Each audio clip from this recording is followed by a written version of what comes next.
My phone rang at 7:15 a.m. The caller ID showed my sister Sabrina. When I answered, her voice was ice cold. "Sis, Dad died last night," she said. "He left everything to me and my husband. You get nothing." In the background, my brother-in-law laughed and yelled that finally I was out of the picture. I did not cry. I did not scream. I just looked across my kitchen island.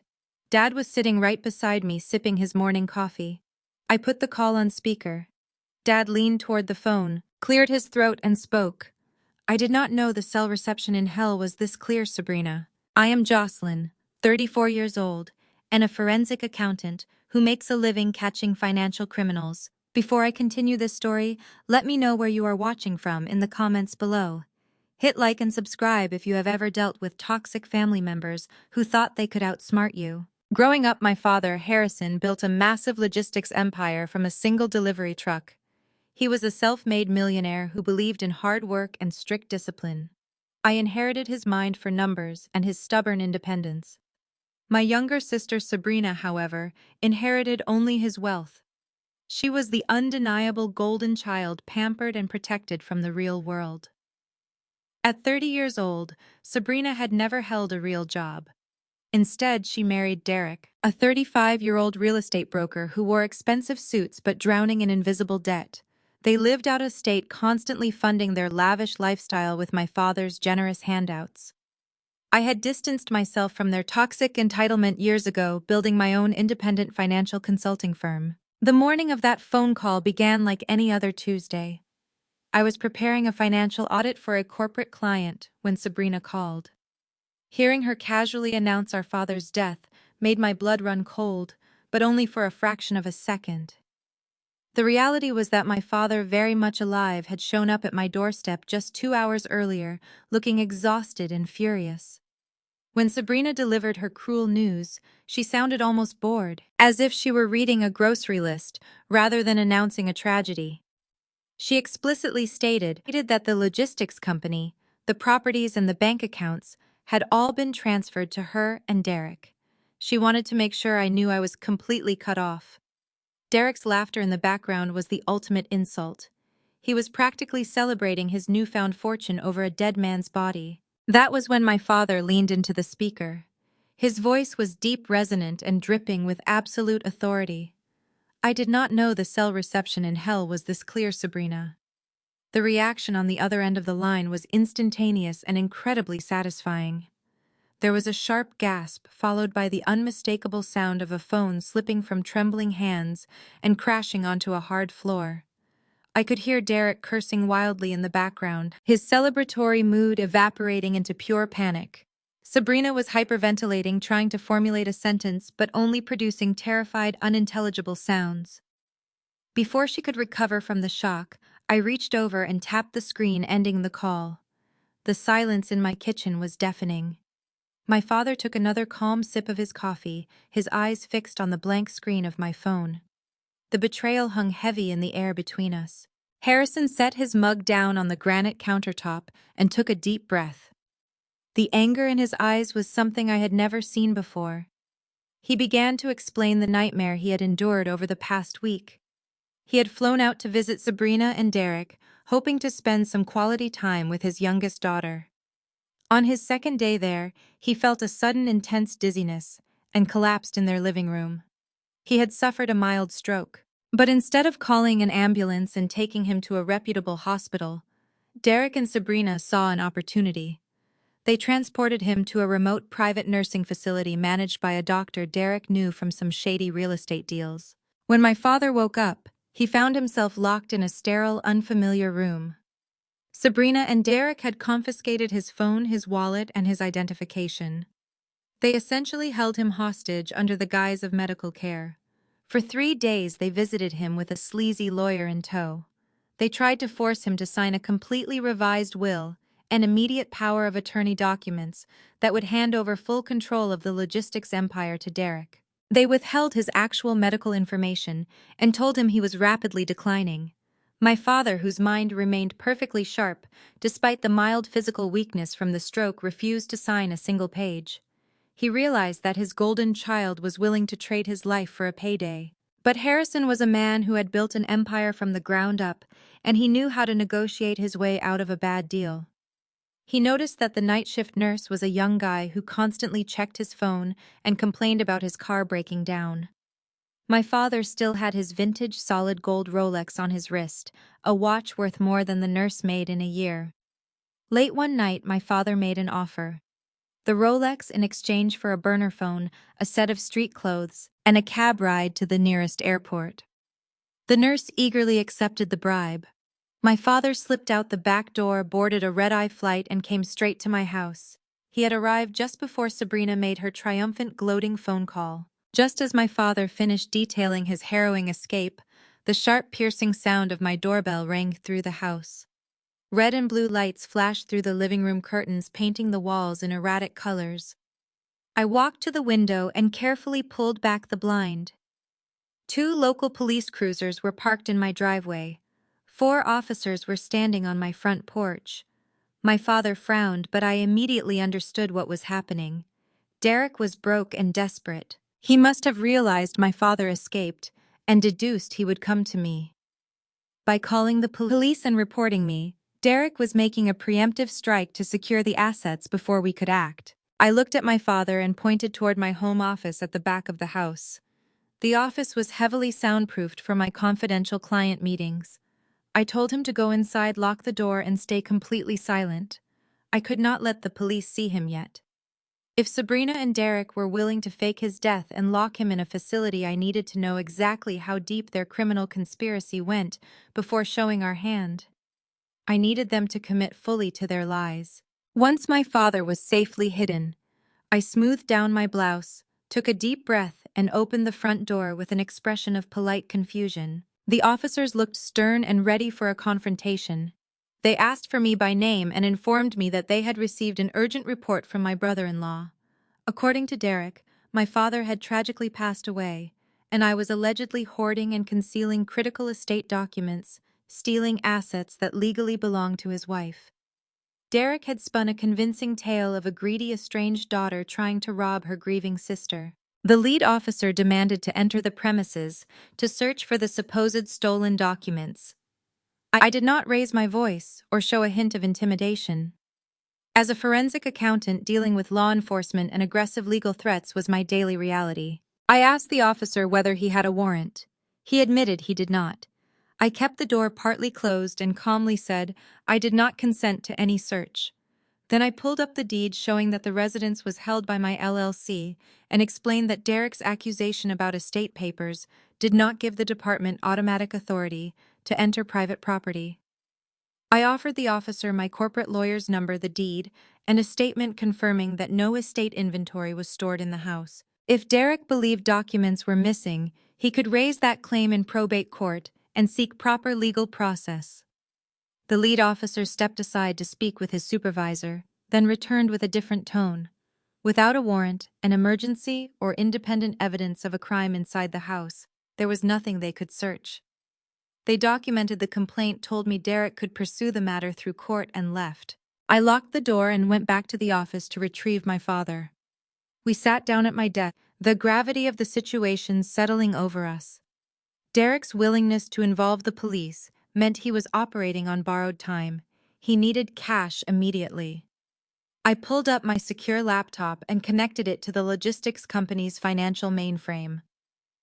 My father gave me his master administrative credentials. As I began running a diagnostic sweep on the company's recent transactions, my forensic training kicked into high gear. I analyzed the outgoing cash flows and flagged a highly suspicious pending transaction. There it was. Derek had submitted instructions to wire $500,000 from the company's emergency reserve account to a new shell company in Delaware. The authorization codes were forged, and the transfer was still pending verification. My father reached for his phone to cancel it. I stopped him, not because I intended to let the money disappear, but because the submitted instruction itself was evidence. Using Harrison's master security credentials, we placed a silent secondary hold on the release while leaving Derek's request visible as processing. He would think the bank was simply slow. We would preserve the timestamped destination account, forged credentials, and every electronic step he had taken without warning him that Harrison was alive or that we were watching. We formulated a plan. We would let them believe they had the upper hand. We would let them think their fake death narrative was working. I needed to infiltrate their operation and see exactly what kind of forged documents they were preparing to submit to the courts. I picked up my phone and opened my text messages with Sabrina.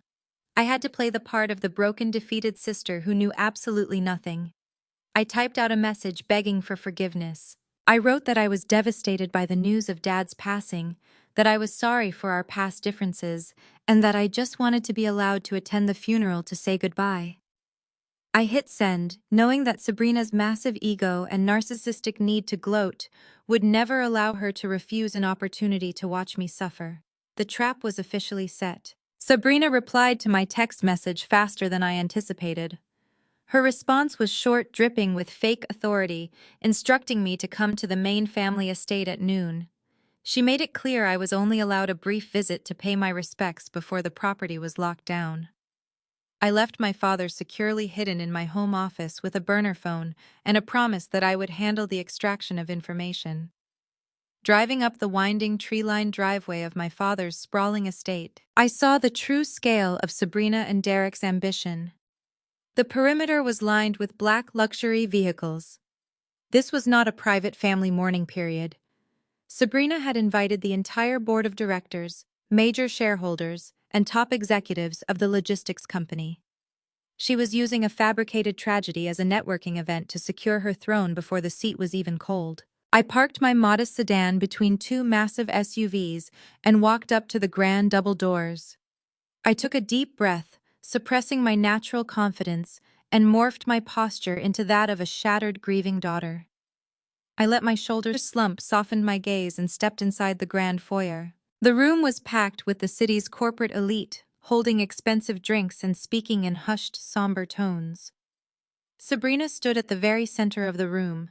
She was wearing a custom-tailored black designer dress that probably cost more than a reliable used car. She held a lace tissue to her eyes, playing the role of the devastated but strong heir apparent. Derek stood right beside her, wearing a dark, perfectly fitted suit, holding her elbow and playing the supportive husband to absolute perfection. I stood near the back of the crowd and listened as Sabrina delivered an Oscar-worthy performance. She sobbed delicately, explaining to the board members how our father had suffered a sudden medical emergency at her house out of state. She described her fake heartbreak, weaving a tale of holding his hand during his final moments. Then came the boldest, most calculated lie of all. With a steady voice, she announced that per his explicit and urgent final wishes, they had arranged an immediate, private cremation. The audacity of that statement was breathtaking. There would be no viewing, no open casket, no autopsy, just ashes in an urn. It was a brilliant and utterly sick move to hide the fact that they had absolutely no body to present to the public or the authorities. The shareholders murmured their condolences, completely buying the grieving daughter act. They nodded in sympathetic agreement, praising her strength in such a difficult time. Then Sabrina spotted me standing near the archway. Her tearful, vulnerable expression instantly vanished, hardening into a sharp, victorious smirk. She made a show of wiping her eyes and raised her voice so the entire room of executives could hear her clearly. "Well, look who finally decided to show up," Sabrina announced. The room went silent. Every executive and shareholder turned to stare at me. Sabrina stepped forward, weaponizing the audience to humiliate me. She introduced me to the board, not as her grieving older sister, but as a bitter, estranged relative who only appeared when there was money on the table. She called me a glorified bookkeeper, who spent my life digging through other people's receipts because I lacked the vision to build anything of my own. Derek chimed in, telling the crowd that I had been a constant disappointment to Harrison and that they were simply following my father's wishes by keeping me away from the core business. Sabrina extended her hand, her palm facing up, demanding that I hand over my corporate security card and the estate access keys right there in front of the board. She claimed she was locking down the estate for a complete legal inventory and could not risk a desperate, estranged relative tampering with their father's belongings or corporate files. The executives watched me with eyes full of pity and judgment. I knew exactly what they saw. They saw a pathetic, washed-up woman being rightly disciplined by the new head of the family. I kept my head down. I bit the inside of my cheek to stop myself from smiling. I reached into my purse, pulled out my security lanyard and my heavy brass estate keys, and dropped them into Sabrina's waiting hand. I played the submissive victim flawlessly. I apologized softly, letting my voice waver just enough to sound completely defeated. I told her she was right, and asked only if I could step into his home office for 2 minutes to retrieve a single family photo album for the memories. Sabrina laughed, a short, cruel sound that echoed in the quiet foyer. She waved me off with a flick of her wrist, telling me to be quick because the adults had serious corporate business to discuss. I walked down the long corridor away from the prying eyes of the shareholders and slipped into my father's heavy oak-paneled study. The heavy door clicked shut, completely blocking out the noise of the gathering. Derek had clearly already claimed the space as his own. His sleek silver laptop sat open on the center of my father's massive mahogany desk, right next to a stack of hastily printed corporate restructuring forms. I did not waste a single second. I pulled a tiny, heavily encrypted USB drive from the hidden pocket of my jacket. As a forensic accountant who frequently worked alongside federal investigators, I tracked digital footprints and hidden assets for a living. I plugged the drive directly into the side of Derek's laptop. Within 7 seconds, my custom malware silently bypassed his basic commercial firewalls. It embedded a highly advanced keystroke logger and a remote tracking protocol deep into his operating system's registry. The software was designed to be completely invisible to standard antivirus scans. I unplugged the drive, slipped it back into my pocket, and grabbed a random leather-bound photo album off the nearest bookshelf. I took a steadying breath, dropped my shoulders back into their slumped position, and walked back out into the hallway. I navigated through the grand foyer one last time, enduring the pitying stares of the wealthy guests. Sabrina was busy accepting condolences from a bank executive and did not even look my way as I walked out the front doors. I kept my head bowed until I reached my car. I climbed into the driver's seat, locked the doors, and dropped the weak, pathetic sister act entirely. A cold, genuine smile spread across my face. I booted up the encrypted mobile dashboard on my phone. The malware I had just planted was working flawlessly, establishing a secure connection to my private servers. Suddenly, my phone chimed with a high-priority flashing red alert. I opened the live data feed. Derek was no longer mingling with the guests in the foyer. The tracking software showed he had locked himself inside the study. My screen populated with the exact keystrokes he was furiously typing. I was actively running brute force software trying to crack the biometric lock on my father's hidden wall safe. I watched the live data feed scroll across my screen as Derek ran his brute force software against my father's hidden wall safe. I let out a quiet, sharp laugh. That particular safe required a simultaneous biometric scan of Harrison's fingerprint and retina, combined with a dynamic 12-digit alphanumeric passcode. Derek could run his cheap cracking programs until the end of the decade, and he would never get past the outer firewall. I closed the tracking application, packed up my things, and went to bed knowing my enemies were exhausting themselves for absolutely nothing. The next morning, I arrived at my forensic accounting firm early. The sleek glass-walled office was my sanctuary. I had built this business from a single desk into a premier financial investigation agency. My father was still safely secured at my house, reviewing the digital files I had pulled the previous day. We were waiting for Sabrina and Derek to make their next move. I did not have to wait long. At exactly 10 in the morning, the heavy glass doors of my agency swung open. Sabrina marched into my reception area like a conquering queen invading a conquered territory. She was wearing a blindingly white designer pantsuit, completely dropping the grieving daughter act from yesterday. Trailing right behind her was a man I had never seen before. He wore a poorly tailored gray suit, carried a scuffed leather briefcase, and possessed the distinct, greasy aura of a bottom-tier strip mall attorney. Sabrina ignored my receptionist, bypassed the waiting area entirely, and pushed her way straight into my private corner office. I did not flinch. I slowly closed the financial ledger I was reviewing, folded my hands on top of my mahogany desk, and looked up at them with mild professional boredom. "You can stop pretending to work," Sabrina announced, slapping her designer handbag down onto my pristine desk. "It is over, Jocelyn. I own this place now." I raised a single eyebrow.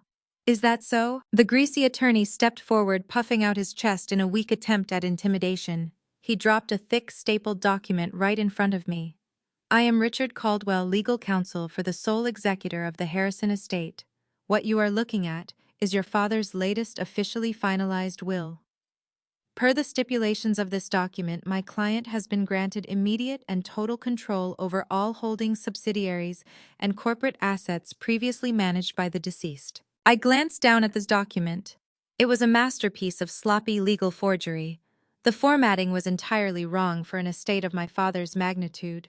The clauses were broad and dangerously vague, designed to give Derek and Sabrina absolute power to liquidate assets without any board oversight. Sabrina leaned across my desk, planting her hands flat on the wood. She smiled, a vicious, triumphant expression that twisted her features. "Dad gave you the seed money to start this little accounting firm 5 years ago," she sneered. "That means this entire company was built on his capital. It is a subsidiary of his logistics empire.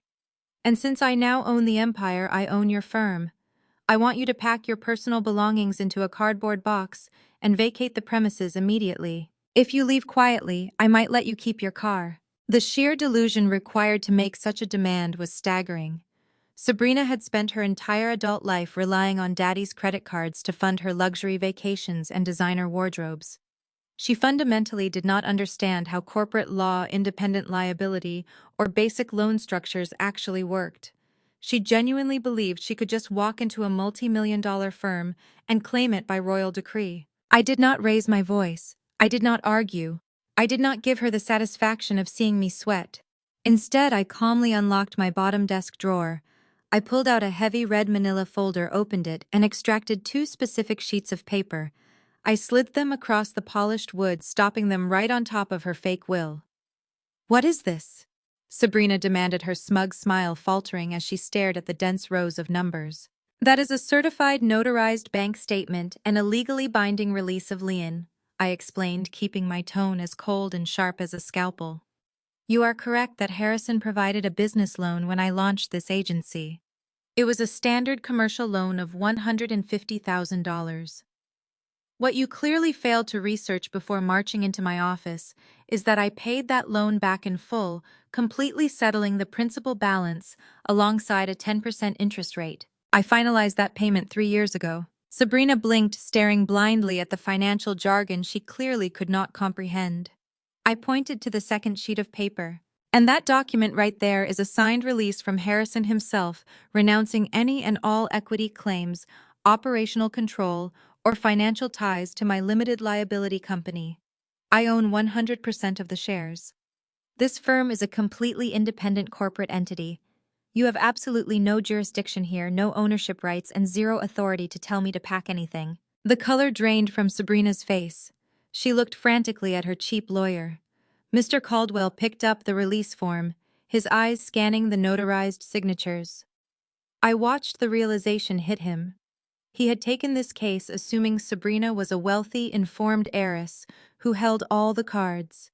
Now he was staring at irrefutable legal proof that his client was a clueless amateur who had not done a single ounce of due diligence. "But she owes us!" Sabrina stammered, her voice rising in panic. "She used his money. She owes the estate. She owes nothing," Caldwell muttered, tossing the paper back onto my desk. "The debt is discharged. The lien is cleared. We cannot touch this firm." I leaned back in my leather chair, steepling my fingers. "I suggest you take your forged paperwork and leave my property before I have my building security escort you out for trespassing. And if you ever burst into my office again, I will file a harassment suit so fast your head will spin." Sabrina was furious. Her chest heaved as she grabbed her designer bag. She was totally humiliated, completely stripped of the power she thought she possessed just 5 minutes ago. But Mr. Caldwell, desperate to salvage his bruised ego and justify his exorbitant retainer fee, made a catastrophic mistake. He decided to try and intimidate me one last time. "You can act as arrogant as you want today," Jocelyn Caldwell spat, pointing a stubby finger at me. But enjoy it while it lasts. You might have protected this little office, but you are still locked out of the billions in the main estate. Once we file the official death certificate with the probate court on Friday morning, the state judge can recognize Sabrina's authority over the estate. You will have absolutely no legal standing to contest anything anyway. You are fighting a losing battle. He grabbed his scuffed briefcase, grabbed Sabrina by the elbow, and practically dragged her out of my office. The heavy glass doors swung shut behind them, leaving me in perfect silence. I sat frozen in my chair for a long moment, my mind racing at 1,000,000 miles an hour. A slow, dangerous smile crept across my face. I reached for my phone and dialed my father's burner number. He answered on the first ring. "They just handed us the kill shot," I said, my voice buzzing with adrenaline. "What happened?" Harrison asked, his tone instantly shifting into business mode. "Sabrina and her idiot lawyer just barged into my office trying to seize my company. I shut them down, but the lawyer got angry and slipped up. He told me their exact timeline. They are planning to submit your official death certificate to the probate court this Friday morning." My father let out a low, rumbling laugh. A forged will was already serious. Filing a fabricated death certificate and verified probate petition would create a public time-stamped act tying their lie directly to the estate scheme. "Exactly," I replied. "The filing would lock their intent into the record. False sworn statements and forged probate documents could trigger state charges, while using that filing to release an interstate escrow transfer would strengthen a federal wire fraud case. That was the point of no return. They want to play with the federal government," Harrison said, his voice turning deadly cold. "Let them. We will be waiting." The trap was no longer just set. The bait had been taken. Sabrina and Derek were sprinting blindly towards their own destruction, and I had a front-row seat to the show. I returned to my secure servers the moment Sabrina and her bargain bin attorney vacated my premises. The keystroke logger I planted on Derek's laptop was a goldmine, broadcasting a steady stream of data directly into my encrypted dashboard. Derek was not just a greedy son-in-law. He was a cornered animal thrashing in a trap of his own making. I spent the next 4 hours cross-referencing his digital footprint, bypassing his rudimentary passwords, and pulling his deleted email archives from the cloud server he foolishly believed was secure. What I found was a spectacular monument to financial incompetence. Derek had not just made a few bad investments. He had leveraged his entire personal portfolio and secretly taken out massive high-interest loans from unregulated private lenders to dump cash into virtual real estate. He bought digital land in a highly speculative metaverse project that had completely collapsed 6 months ago. The ledger was bleeding red. He was in the hole for nearly $8 million, and the unregulated lenders were not the type to send polite collection letters. Even worse for him, his clumsy attempts to hide the losses by shuffling money through shell companies had triggered an automated red flag at the Internal Revenue Service. I stared at the high-definition scans of the IRS audit notices buried in his hidden folders. The federal government was preparing to seize his remaining physical assets by the end of the month. That explained the sloppy forged will and the rushed fake cremation narrative. Derek did not have time to wait for a standard probate court process. He needed liquid cash immediately to pay off the private lenders and the IRS before he ended up in federal prison or worse. My screen flashed with a new intercepted email. Derek was contacting a network of notoriously aggressive commercial real estate liquidators. I opened the attached PDF and felt a cold spike of genuine alarm. Derek was putting the Chicago distribution hub on the market. That specific warehouse was the crown jewel of my father's logistics empire. It sat on a massive, highly coveted intersection of interstate highways. The property alone was easily worth $40 million, not including the state-of-the-art sorting equipment inside. Derek was offering to sell the entire facility land, and all for a flat $15 million in cash, provided the buyer could close the deal in exactly 3 days. I was attempting to pawn off my father's greatest business achievement for pennies on the dollar just to save his own skin. I printed the entire dossier and locked my terminal. After the police visit, keeping Harrison alone at my house had become too risky. So earlier that morning, I had moved him through the private garage into the secure guest suite attached to my firm's conference floor. I walked down the hall and slid the intercepted emails and the real estate listing across the glass table. Harrison put on his reading glasses. As his eyes moved over the highlighted figures, the veins in his neck visibly bulged. He stood so fast his chair crashed backward. He had built that Chicago hub with his own hands, spending weeks on a cot in the manager's office during its original construction. Now Derek was trying to dump that legacy for pennies on the dollar. Harrison grabbed his coat, ready to march to the estate and confront him in person, but I stepped between him and the door before anger could destroy the trap. I stepped in front of the door, blocking his path. I looked him dead in the eye and spoke with the absolute, unshakable authority of a forensic accountant who handles high-stakes corporate warfare.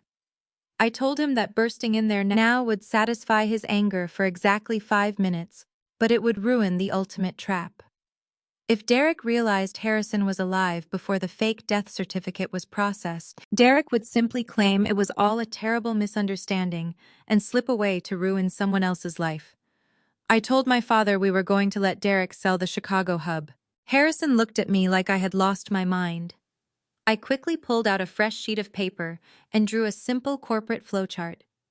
I explained that we were not going to let Derek sell the hub to a stranger.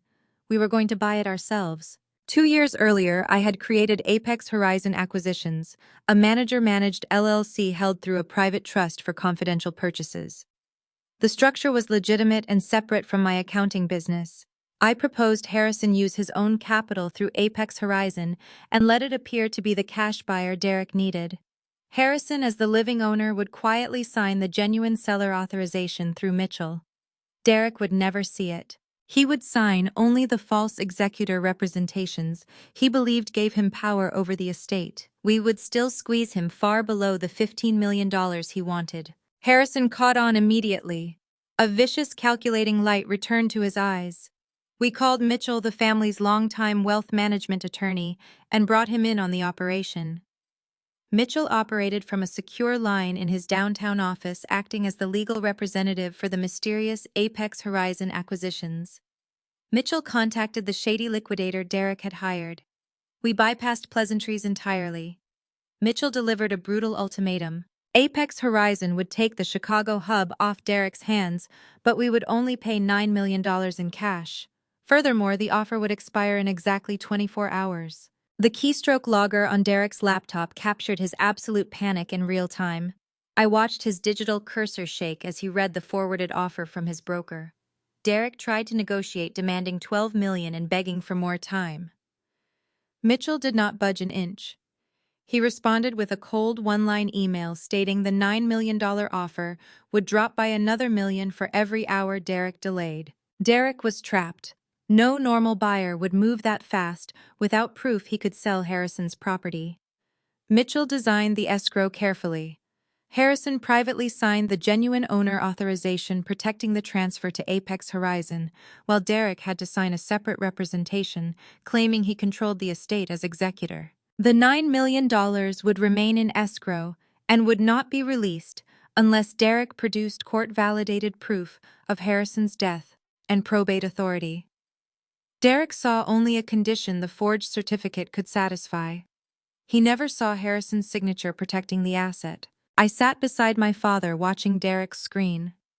Then a notification appeared: digital signature complete. Derek had signed the executor representation, sale instructions, and escrow condition on a $40 million logistics hub for only $9 million. He believed he had sold the property and was one courthouse stamp from payment. In reality, he had signed a written claim of authority over a living man's estate. Derek leaned back across town, probably convinced he had secured the cash that would save him. He was wrong. Harrison's $9 million was sitting in escrow, not in Derek's hands, and the title protections had been signed by Harrison himself through Apex Horizon.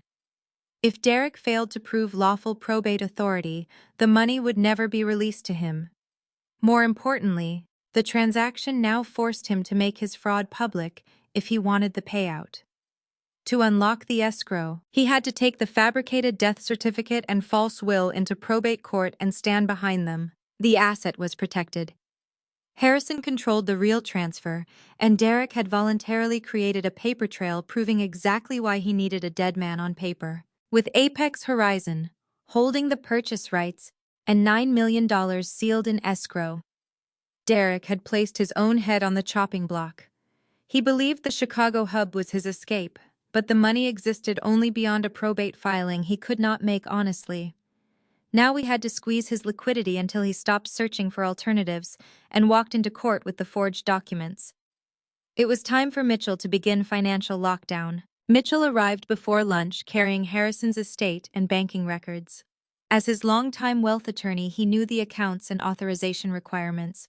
He could not bypass banking rules, and he did not need to. Harrison was alive and could sign lawful instructions himself. Mitchell verified his identity, prepared the notices, and laid out the plan for placing the major accounts under security review without warning Sabrina or Derek.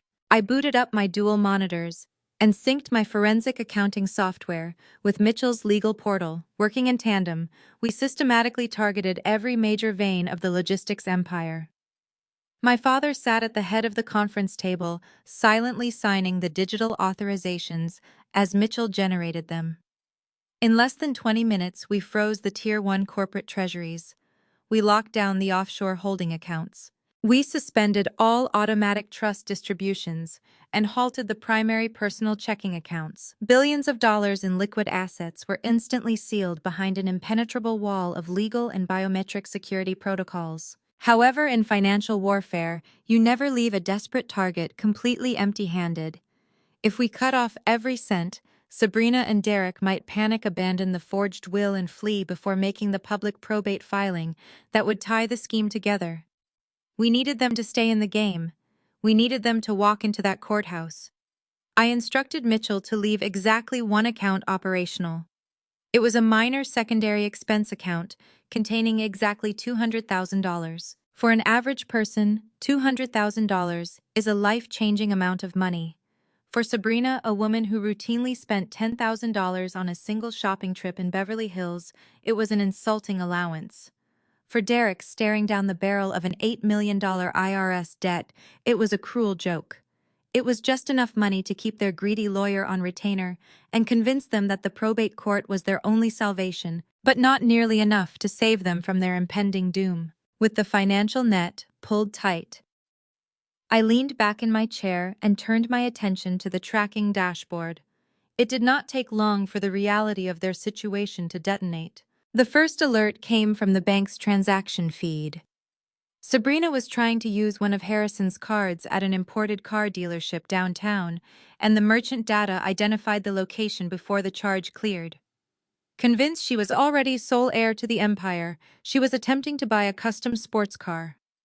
I watched the request appear live. The card was linked to one of my father's primary accounts, now protected by the security review he had authorized. The system flashed a bright red denial code: insufficient funds, account frozen. I could easily picture the scene. Sabrina, humiliated in front of the luxury car salesman, likely blamed it on a banking error. She tried a second card. Denied. She tried a third. Denied. The keystroke logger on Derek's laptop suddenly lit up like a fireworks display. Sabrina was frantically texting her husband her messages, a barrage of furious, misspelled demands. Derek, currently locked in his home office, was equally panicked. He desperately tried to log into the main corporate portals, only to be met with stark gray screens indicating that all administrative access had been suspended pending legal review. Sabrina did what entitled people always do when the world stops bowing. She threw a tantrum. I did not have access to her phone or location. I knew she left the dealership because the next bank authorization disappeared, and minutes later, Derek's synced messaging window exploded with furious texts from her. She had called the private wealth management hotline and spent nearly 45 minutes fighting with a supervisor. Her messages repeated the argument: she demanded immediate access, claimed she was sole executor, and threatened to have bank employees fired. By the time she texted Derek, humiliation had become rage. The bank manager, strictly bound by the freeze Mitchell had initiated under the guise of an estate security review, simply stonewalled her. He calmly informed her that without a court-validated death certificate and a judge's formal order, the assets were legally inaccessible. The bank was just following protocol.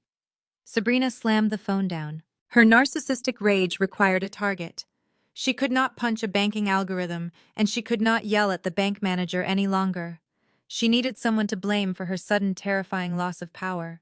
Naturally, she targeted me. My phone vibrated violently against the mahogany desk. A rapid-fire sequence of text messages illuminated the screen. I did not pick it up immediately. I let it buzz, sipping my coffee while Harrison and Mitchell watched from across the room. When the vibrating finally paused, I unlocked the screen and read the unhinged barrage aloud. Sabrina accused me of executing a cyber attack against the family estate. She claimed I was a bitter, jealous bookkeeper who was illegally hacking into the banking network out of pure spite. She threatened to call the police and have me arrested for grand larceny. She demanded that I undo whatever virus I had planted in the system immediately, or she would send her lawyer to completely destroy my life. The level of projection in her texts was almost clinical. She was actively committing fraud, yet she was accusing me of the exact crimes she was attempting to orchestrate. I did not respond with anger. I did not defend my actions or argue about the legalities of the corporate structure. Responding to a narcissist with emotion only feeds their delusion. Instead, I decided to use the very lie she had constructed to twist the psychological knife. She had built this entire fake death narrative to steal the empire. It was time to let her choke on it. I typed my response with deliberate clinical precision, making sure every word carried the weight of absolute finality. I hit send and placed the phone face down on the desk. I did not do anything. When someone dies, their accounts automatically freeze, little sister. A read receipt appeared under my message. Seconds later, Derek's synced desktop messages lit up with Sabrina forwarding him a screenshot and demanding to know why the accounts were frozen. I did not need her phone. Her reaction was unfolding on the device I was monitoring. Sabrina completely missed the terrifying reality of my words.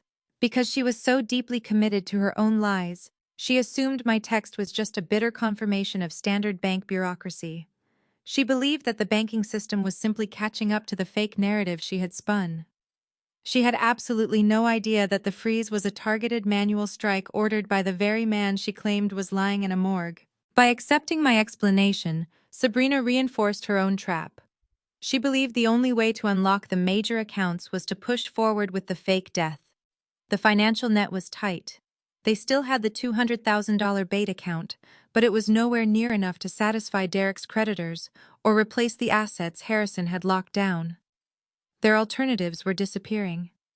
If Derek wanted the $9 million in escrow, they had one desperate path left: submit the forged death certificate and false will to the probate court and claim legal authority over Harrison's estate. The $200,000 we left in the secondary account did exactly what it was supposed to do. It gave them a false sense of security for about 48 hours before reality crashed down on them. Derek's unregulated creditors were not the type to wait patiently for probate court bureaucracy. They wanted their money, and they wanted it immediately. When digital liquidity dries up, desperate criminals always pivot to hard, untraceable physical assets. I knew their exact psychological profile. I knew they would come looking for the one thing of immense value that was not locked behind a bank's firewall. They wanted our late mother's vintage jewelry collection. After she passed away years ago, Harrison had entrusted those pieces to me for safekeeping. The collection included custom diamond necklaces, flawless emerald rings, and heirloom watches, worth easily over $1 million on the black market. Sabrina knew the collection existed, and she knew I kept it secured. What she did not know was that I kept it in a maximum security bank vault downtown, not stuffed in a sock drawer at my house. I was sitting in my corporate office reviewing the latest intercepted emails when my private cell phone emitted a shrill, pulsing alarm. It was not a digital security breach. It was a physical perimeter alert from my personal residence across town. I immediately pulled up my smart home security dashboard and cast the high-definition camera feeds onto my large wall monitor. Harrison stepped up behind my chair, his eyes locking onto the screen. A massive black luxury SUV was parked aggressively across my front lawn, its tires tearing up the grass. The camera mounted above my porch showed Sabrina and Derek standing at my front door. Derek was wielding a heavy steel crowbar, With two violent, clumsy swings, he shattered the custom-reinforced deadbolt. The heavy mahogany door flew open, hitting the interior wall with a sickening crunch. I switched the camera views to the interior feeds, watching the chaos unfold in real time. It was a pathetic, humiliating display of sheer desperation. Sabrina and Derek tore into my pristine home like feral animals searching for a meal. Sabrina ripped the expensive silk cushions off my living room sofa, tossing them across the floor. She swept her arm across my display shelves, sending decorative glass vases and framed photos crashing to the hardwood. Derek marched straight into my home office, using the steel crowbar to violently smash the locks on my filing cabinets and desk drawers. They were destroying my sanctuary in a frantic, sweaty panic. Harrison gripped the back of my chair, his knuckles turning white. He reached for his phone, declaring he was calling the police to have them arrested for burglary right this second. I grabbed his wrist and stopped him. I looked up at my father and told him this was an absolute gift. They were handing us the final piece of the puzzle on a silver platter, and we could not waste it on a simple breaking and entering charge. I grabbed my car keys, instructed Harrison to stay in the secure office and monitor the live feeds, and sprinted to the elevator. I drove across the city with cold, calculated focus. I parked 2 blocks away from my house to avoid alerting them to my arrival. I walked briskly down the sidewalk, my heels clicking softly against the pavement. I stepped over the splintered wood of my ruined front door and leaned casually against the archway of the living room. The place looked like a disaster zone. White feathers from torn decorative pillows floated through the air like snow. Sabrina was on her knees, her pristine white designer suit covered in dust and debris, frantically digging through a collection of antique wooden boxes. Derek was standing near the fireplace, his chest heaving, the steel crowbar gripped tightly in his sweating hands. "Looking for something specific?" I asked. I kept my voice entirely devoid of emotion, letting the words cut through the chaotic noise of the room. Sabrina spun around with a loud gasp, dropping a heavy silver picture frame. It shattered against the floorboards. Derek froze completely, his eyes wide with the raw terror of a cornered thief. Sabrina immediately reverted to her default defense mechanism. She launched into a screaming, entitled tirade. She pointed an accusing finger at me, demanding I hand over our mother's jewelry collection immediately. She yelled that since the corporate accounts were frozen due to a banking error, it was her absolute right as the sole executor to liquidate physical assets to cover estate expenses. She shrieked that I was a greedy hoarding thief keeping family heirlooms from their rightful owner. I did not raise my voice. I did not take a single step backward. I calmly reached into my tailored jacket, pulled out my smartphone, and unlocked the screen. I turned it around so they could both clearly see the display.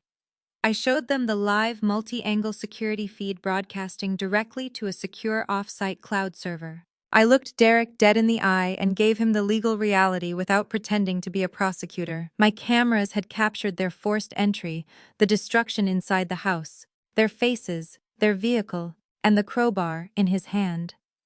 That evidence could support serious state charges for burglary, criminal damage, and related offenses, and the weapon would make his position worse. I did not quote a guaranteed sentence because that was not my decision. I simply showed him the live cloud recording and told him that once I called law enforcement, he would have to explain every frame to detectives and a prosecutor. Derek dropped the steel crowbar as if it had turned molten hot. It hit the ruined floor with a deafening clang. His bravado vanished, replaced by panic. He was already drowning in an IRS investigation, private debt, and a collapsing fraud scheme. Another serious felony case backed by high-definition video could destroy whatever room he still had to negotiate. His knees buckled as he stared at my phone and understood how completely the cameras had trapped him. Sabrina tried to maintain her aggressive, commanding stance. She stepped forward, arguing wildly that this was just a simple family dispute and the police would never arrest them over some broken furniture. I corrected her immediately, my tone razor-sharp. I stated that the police care very deeply about armed home invasions caught on high-definition cameras. I held my phone up, showing them the emergency dial screen. My thumb hovered a fraction of an inch above the call button. I offered Derek a one-time non-negotiable trade. I told him I would delay calling the police for this break-in right now, but only if he gave me one specific piece of information. I demanded the name of the corrupt medical professional who signed Harrison's fabricated death certificate. Sabrina screamed at him to keep his mouth shut. She clawed at his arm, ordering him not to say a single word. But Derek was a coward. He was a weak, pathetic fraudster cracking under the immense pressure of losing his freedom. His panicked eyes darted from my hovering thumb to the shattered front door, calculating his odds of survival. The mental strain broke him completely. He threw his hands up in surrender and yelled that he did not know the doctor's exact name because the guy used a proxy signature to hide his identity. Sabrina shrieked at him to stop talking, but the dam had already burst. Derek's mouth kept moving, spilling the fatal undeniable error. He shouted that he did not have a name, but he knew the guy operated out of the private general hospital over in the neighboring county, the sketchy facility located right next to the old industrial park. I smiled, a slow, victorious expression that made Sabrina take a step backward. I lowered my phone and stepped aside, leaving a clear path to the broken doorway. I told them to get off my property before I changed my mind and pressed call. They scrambled past me, shoving each other out of the way, like frightened rats fleeing a sinking ship. They rushed to their SUV tires, squealing as they sped away from the curb. They had absolutely no idea. They had just handed me the exact map I needed to destroy their entire criminal enterprise. I did not waste time mourning my splintered front door or the destroyed furniture scattered across my living room. I stepped over the debris, secured the house as best as I could, and drove straight back to my forensic accounting firm. Harrison was still pacing the floor of my secure suite when I walked in. I ignored him, dropping into my ergonomic chair and waking up my multi-monitor workstation. Derek had given me the geographical target in his moment of blind panic. A private general hospital in the neighboring county near the old industrial park. Now I just needed to follow the money. In the world of high-stakes financial crime, people lie, but the ledger always tells the brutal truth. Cash is a ghost, but digital wire transfers leave an indelible glowing trail if you know exactly where to look. I pulled up the vast amount of data I had harvested from the keystroke logger embedded deep in Derek's laptop. I began cross-referencing his desperate banking access logs with the geographical coordinates of the hospital. I ignored the staggering bleeding losses from his failed virtual real estate ventures and focused my scope entirely on the past 14 days. Desperate criminals rarely pay bribes out of their own depleted pockets. They steal from the very accounts they are attempting to hijack. I accessed the logistics company's corporate ledger using my father's master credentials and began filtering the millions of rows of data for anomalous outgoing payments. It took me exactly 42 minutes to strike gold. A digital wire transfer of $50,000 had been authorized just 48 hours after my father's supposed death. The transaction was officially coded in the corporate ledger as an emergency medical logistics consultation fee. It was an incredibly sloppy categorization designed to look boring to a casual auditor. The funds had been routed to a newly incorporated shell company registered to a vacant strip mall address. I bypassed the shell company's shallow digital veil in a matter of seconds. The corporate entity was solely owned and operated by a man named Dr. Leonard Rossi. I ran Rossi's name through state and federal medical licensing databases, and the results painted a vivid, pathetic picture of a desperate man willing to bend the law for a quick payout. Dr. Rossi possessed a heavily bruised medical license. He had been officially disciplined by the state medical board twice in the past 5 years for gross negligence and improper prescription practices.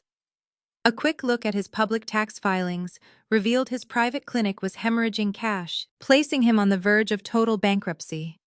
He was the perfect, highly malleable target for a couple of amateur fraudsters looking to buy a forged death certificate. I compiled my arsenal.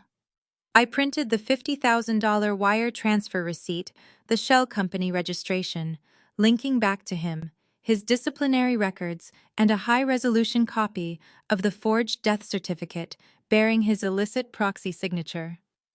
I placed the documents on thick, heavy paper and secured them inside a stark red manila folder. I looked over at my father, who was watching my rapid-fire investigation with silent intensity. I told him I was going hunting, and I walked out the door. I drove across county lines, navigating the crumbling asphalt and rusted chain-link fences near the old industrial park until I found Rossi's private clinic. The building was a bleak, poorly maintained brick structure that smelled faintly of cheap bleach and desperation. There were no patients in the waiting room. I bypassed the empty reception desk, completely ignored the ringing telephone, and walked straight down the faded linoleum hallway. I found Dr. Rossi sitting alone in a cramped, windowless office. I was a balding, sweat-sheened man, hunched over a massive stack of unpaid utility invoices. He looked up, startled by my sudden entrance, demanding to know who I was and threatening to call building security. I did not introduce myself with a polite handshake. I walked right up to his cluttered desk and dropped the heavy red folder directly on top of his overdue bills.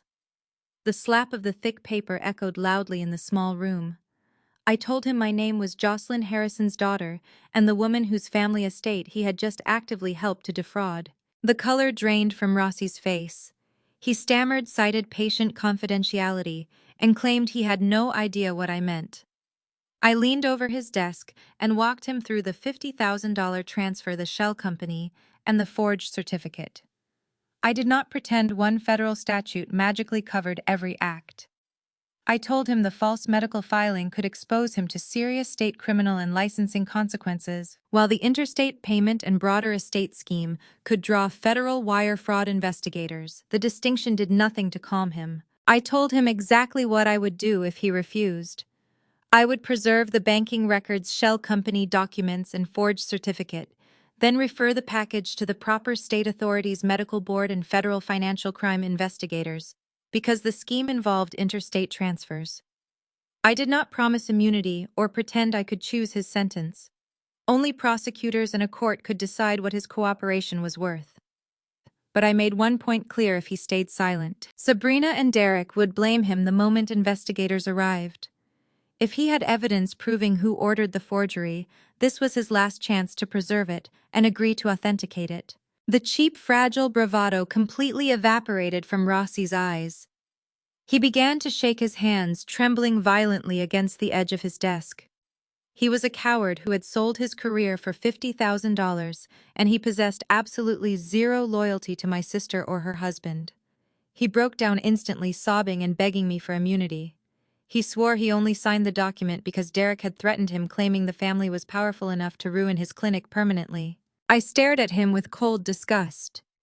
Tears would not erase what he had done, and I could not promise protection. What could matter was verifiable evidence and truthful testimony. I demanded something concrete, proving Sabrina and Derek had planned the forgery from the beginning. Rossi nodded, frantically gasping for air. He stood up on shaky legs, walked over to a locked filing cabinet hidden in the corner of his office, and fumbled wildly with a ring of keys. He pulled open the heavy metal drawer and retrieved a small black digital audio recorder. He handed the device to me like it was a live grenade. He confessed that he never actually trusted Derek or Sabrina, so he kept a hidden microphone running on his bookshelf during their initial highly illegal consultation. I looked at the black recorder in my palm and pressed play. The audio was grainy, but the voices were unmistakable. Sabrina could be heard ordering Rossi to invent the time of death and create paperwork, bypassing normal medical examiner review. Derek's voice followed, promising the $50,000 transfer once the false certificate was completed. Rossi agreed to preserve the original device, sign a statement identifying the meeting, and authenticate the recording if investigators or the court required him to do so. I smiled, feeling a rush of cold, absolute victory. The final undeniable nail in their coffin was secured. They thought they were playing a brilliant game of corporate theft, but they had just handed me the weapon I needed to destroy them completely. I slipped the black plastic recorder into the inner pocket of my tailored blazer and walked out of the bleak clinic without looking back. Rossi was a broken man, and I had exactly what I needed. My phone vibrated the moment I stepped into the sunlight. It was a notification from my firm. A heavy black-edged envelope had just been delivered to my reception desk by a private courier. I drove straight back to the office, sliced the thick paper open, and pulled out an extravagant, gold-embossed invitation. Sabrina was throwing a massive memorial service at the city's most exclusive country club. It was a grotesque, highly calculated public relations stunt. She was hosting a grand funeral without a body designed entirely to manipulate the public narrative and pressure the corporate shareholders into accepting Derek as the new chief executive. By gathering the city's corporate elite, the press and the logistics company's major partners in one room, Sabrina intended to use collective grief as a weapon. She wanted to force the transfer of power through sheer social momentum before the probate court even opened its doors. Monitor. The local news channels were already broadcasting aerial shots of the country club, showing catering trucks and floral delivery vans flooding the venue. The veins in my father's neck throbbed. He demanded we march down there with the federal authorities immediately and arrest them both in front of the cameras. I placed my hand firmly on his shoulder and told him that patience was our greatest weapon. Letting them stand on a public stage and weave an elaborate web of lies would only make their inevitable fall infinitely more devastating. I told him to stay hidden. I was going to attend the memorial and I was going to publicly dismantle my sister. I put on a sharp charcoal gray suit, slipped Sabrina's gold-embossed memorial invitation into my bag, and drove to the country club. Her guest list was all the access I needed. The private guards checked my name and let me through. Inside the grand ballroom was a sickening display of performative mourning. Thousands of white roses lined the walls, paid for by Derek's dwindling credit. Classical music came from a string quartet. Hundreds of guests filled the room. I spotted the company's board, regional politicians, major distributors, and key supply chain partners mingling beneath the chandeliers in hushed tones. Derek was not mourning. He was working the room with the aggressive desperation of a drowning man. I watched him moving from group to group, aggressively networking and pushing preliminary transfer agreements and logistics contracts onto wealthy distributors. He was using my father's supposed death as a networking event to secure his own financial survival. I slipped into the ballroom quietly and took a seat in the second row directly in the center aisle. I remained perfectly still, waiting for the main event. The string quartet stopped playing. A hush fell over the massive crowd as Sabrina stepped up to the grand mahogany podium. She wore a custom black gown that looked more appropriate for a fashion gala than a funeral. She gripped the edges of the podium, lowered her head, and began to speak. Her performance was flawless. She forced tears to well up in her eyes, her voice trembling with manufactured heartbreak. She spoke about Harrison's incredible legacy, his dedication to the logistics empire, and his unwavering love for his family. Then she transitioned to the core of her deception. She began to weave a fabricated tale about his final moments. She claimed she was sitting right beside his bed, holding his hand as he peacefully drifted away in his sleep. She told the hundreds of captivated executives that with his final breath, Harrison looked at her, smiled, and explicitly entrusted the entire future of the company to Derek. I did not shout. I did not cause a chaotic scene. I simply stood up from my chair. In a room of 500 silent, grieving people, the sound of my heels stepping into the center aisle echoed like a gunshot. Every head in the ballroom turned to look at me. Sabrina froze mid-sentence, her fake tears instantly drying up. The microphone picked up her sharp intake of breath. I projected my voice with the cold, undeniable authority of a forensic accountant conducting a hostile audit. I addressed the podium directly. Sabrina, you just stated to this entire assembly that our father died peacefully in his sleep at your house. Yet the specific medical billing code you and Derek filed yesterday afternoon indicates aggressive emergency cardiac resuscitation. Which version of the lie are you expecting these shareholders to believe today? A wave of shocked murmurs rolled through the wealthy crowd. Sabrina gripped the podium, her knuckles turning white. She stammered, attempting to brush me off, claiming I was just a bitter, estranged daughter, suffering from a mental breakdown due to grief. She signaled for the private security guards lining the walls to approach me. I did not back down. I took one step closer to the stage, raising my voice so the press reporters at the back of the room could hear every single syllable. You stated the stroke occurred at 8 in the evening. I continued, my tone relentless and sharp. But Dr. Rossi's private clinic is a 90-mile drive from your estate. The time of death on the certificate you are preparing to submit to the probate court is listed as 9:15. That leaves exactly a 15-minute window for medical transport. Did you invent a teleportation device, Sabrina? Or did you just pay a disgraced doctor $50,000 to forge the timeline? The ballroom erupted into chaotic whispers. The board of directors exchanged alarmed, furious glances. As a forensic accountant, I deal entirely in facts, timelines, and verifiable data. Sabrina was a spoiled heiress accustomed to people accepting her words without question. She had absolutely no idea how to defend herself against a tactical cross-examination. She leaned into the microphone, her voice shrill and panicked. She yelled that I was a liar, that I had no proof, and that I was trying to ruin a beautiful memorial out of pure jealousy. She contradicted herself twice in one sentence, claiming first that the ambulance was fast, and then immediately pivoting to say she drove him to the clinic herself. The inconsistency was glaring. She was floundering, completely exposed under the bright lights of the stage. I delivered the final blow. And what about the cremation, Sabrina? A sudden death outside normal medical care requires review and documentation before remains are released for cremation. Yet you claim Dad was cremated within 12 hours before family notification and before anyone here saw a medical examiner's authorization, identification record, or chain of custody. Where are those documents? Where are the remains? You are asking everyone here to accept a death nobody independently verified. The atmosphere in the room shattered. The illusion of the grieving, responsible daughter evaporated entirely. The executives in the front row began shifting away from the stage, visibly disturbed by the massive legal red flags I had just raised. To my left, a key figure stepped out of the crowd. It was Mr. Reynolds, the largest regional distributor in the Midwest, and my father's oldest business partner. He was a ruthless traditional businessman who controlled a massive sector of the logistics supply chain. Derek had been aggressively courting him all afternoon, desperate to secure Reynolds' signature on a multi-million-dollar contract transfer to prove to his creditors that he was generating revenue. Reynolds was holding the expensive fountain pen Derek had handed him just 10 minutes prior.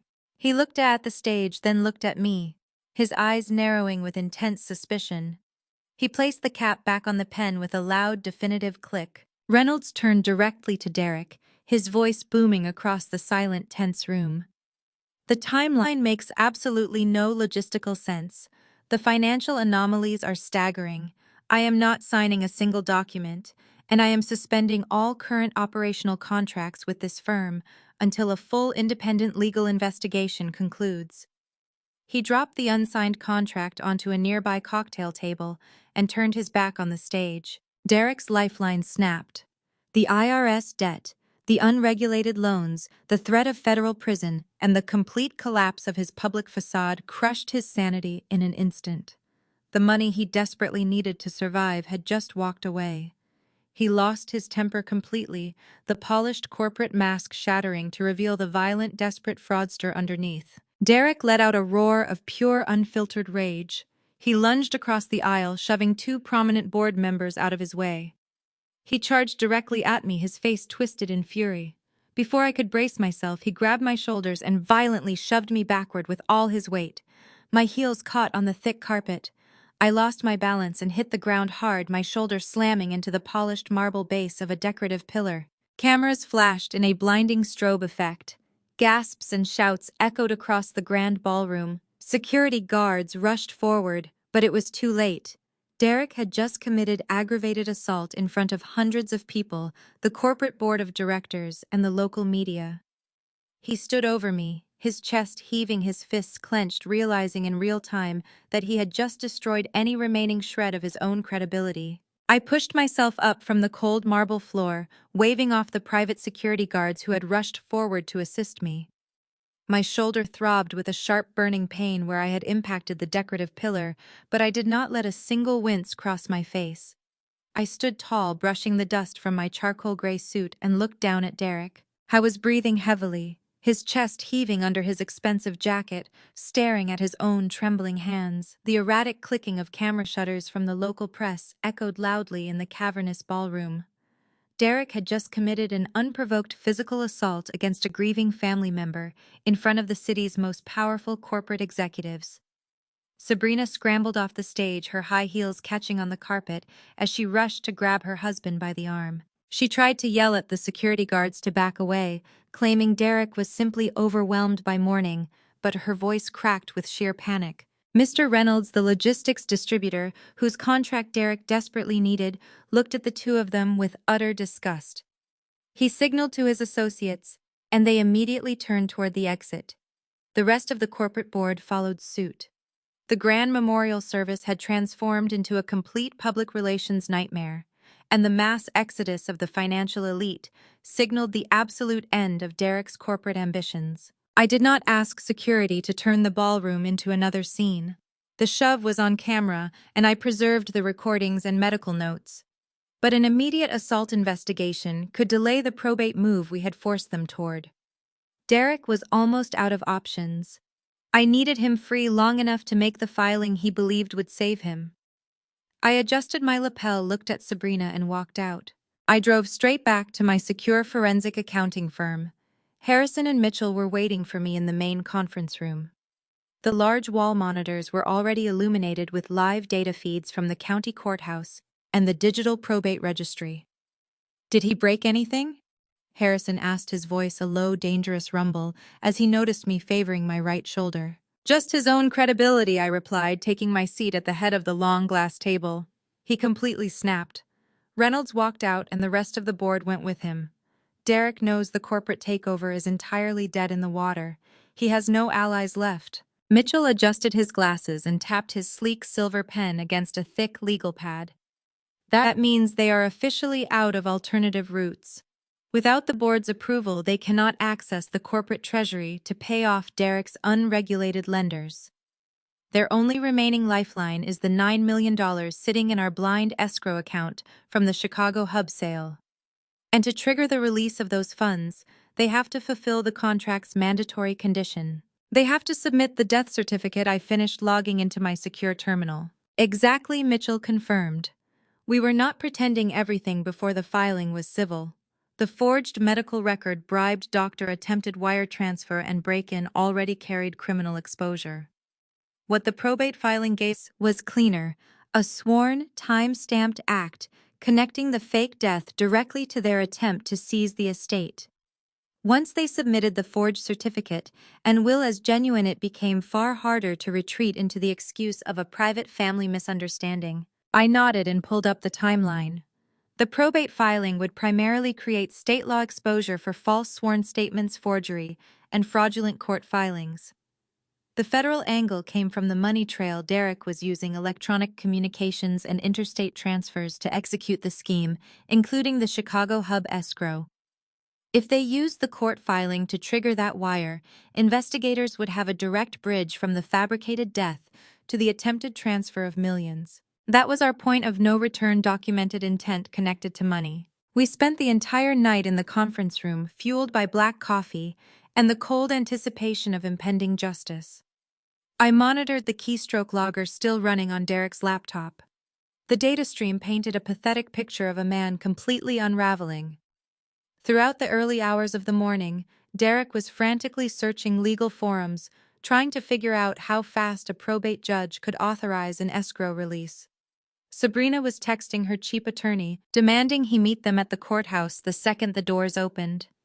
They were terrified, but their greed and their crushing debt pushed them blindly forward. At exactly 8 in the morning, the county courthouse officially opened its doors for public filing. Mitchell had leveraged his high-level credentials to gain real-time viewing access to the county's digital docket. We sat in silence, staring at the massive wall monitor. The screen displayed the live queue of the local probate court. My heart beat a steady rhythmic drum against my ribs. This was the culmination of every trap we had set, every forensic trail I had followed, and every humiliation I had endured. The keystroke logger alerted me first. Sabrina and Derek had just logged onto the courthouse's secure guest Wi-Fi. They were physically inside the building. "They are standing at the clerk's window right now," I announced, my voice completely devoid of emotion. Harrison leaned forward, his hands clasped tightly on the glass table. His eyes were locked onto the digital queue. He had built his empire on the foundation of absolute integrity, and he was about to watch his youngest daughter attempt to legally erase his existence to steal it. The minutes dragged on with agonizing slowness. I pictured the scene in my mind. Sabrina, likely wearing her designer sunglasses indoors, handing the heavy red folder over the counter. the bored court clerk taking the documents, reviewing the signatures, and scanning the barcode of the death certificate Dr. Rossi had illegally signed. Derek standing right behind her, sweating through his expensive suit, praying the clerk would not look too closely at the fraudulent paperwork. They had every opportunity to walk away. They could have confessed to the fraud, begged for mercy, or simply fled the state. Instead, they chose to double down on their own arrogance. Suddenly, the screen on our wall monitor flashed. The digital queue refreshed. A new case file populated at the very top of the list. It bore my father's full legal name. The status bar next to the entry shifted from pending to a bold, glaring green box. Received and filed. The system updated with the scanned attachments. I clicked on the public links.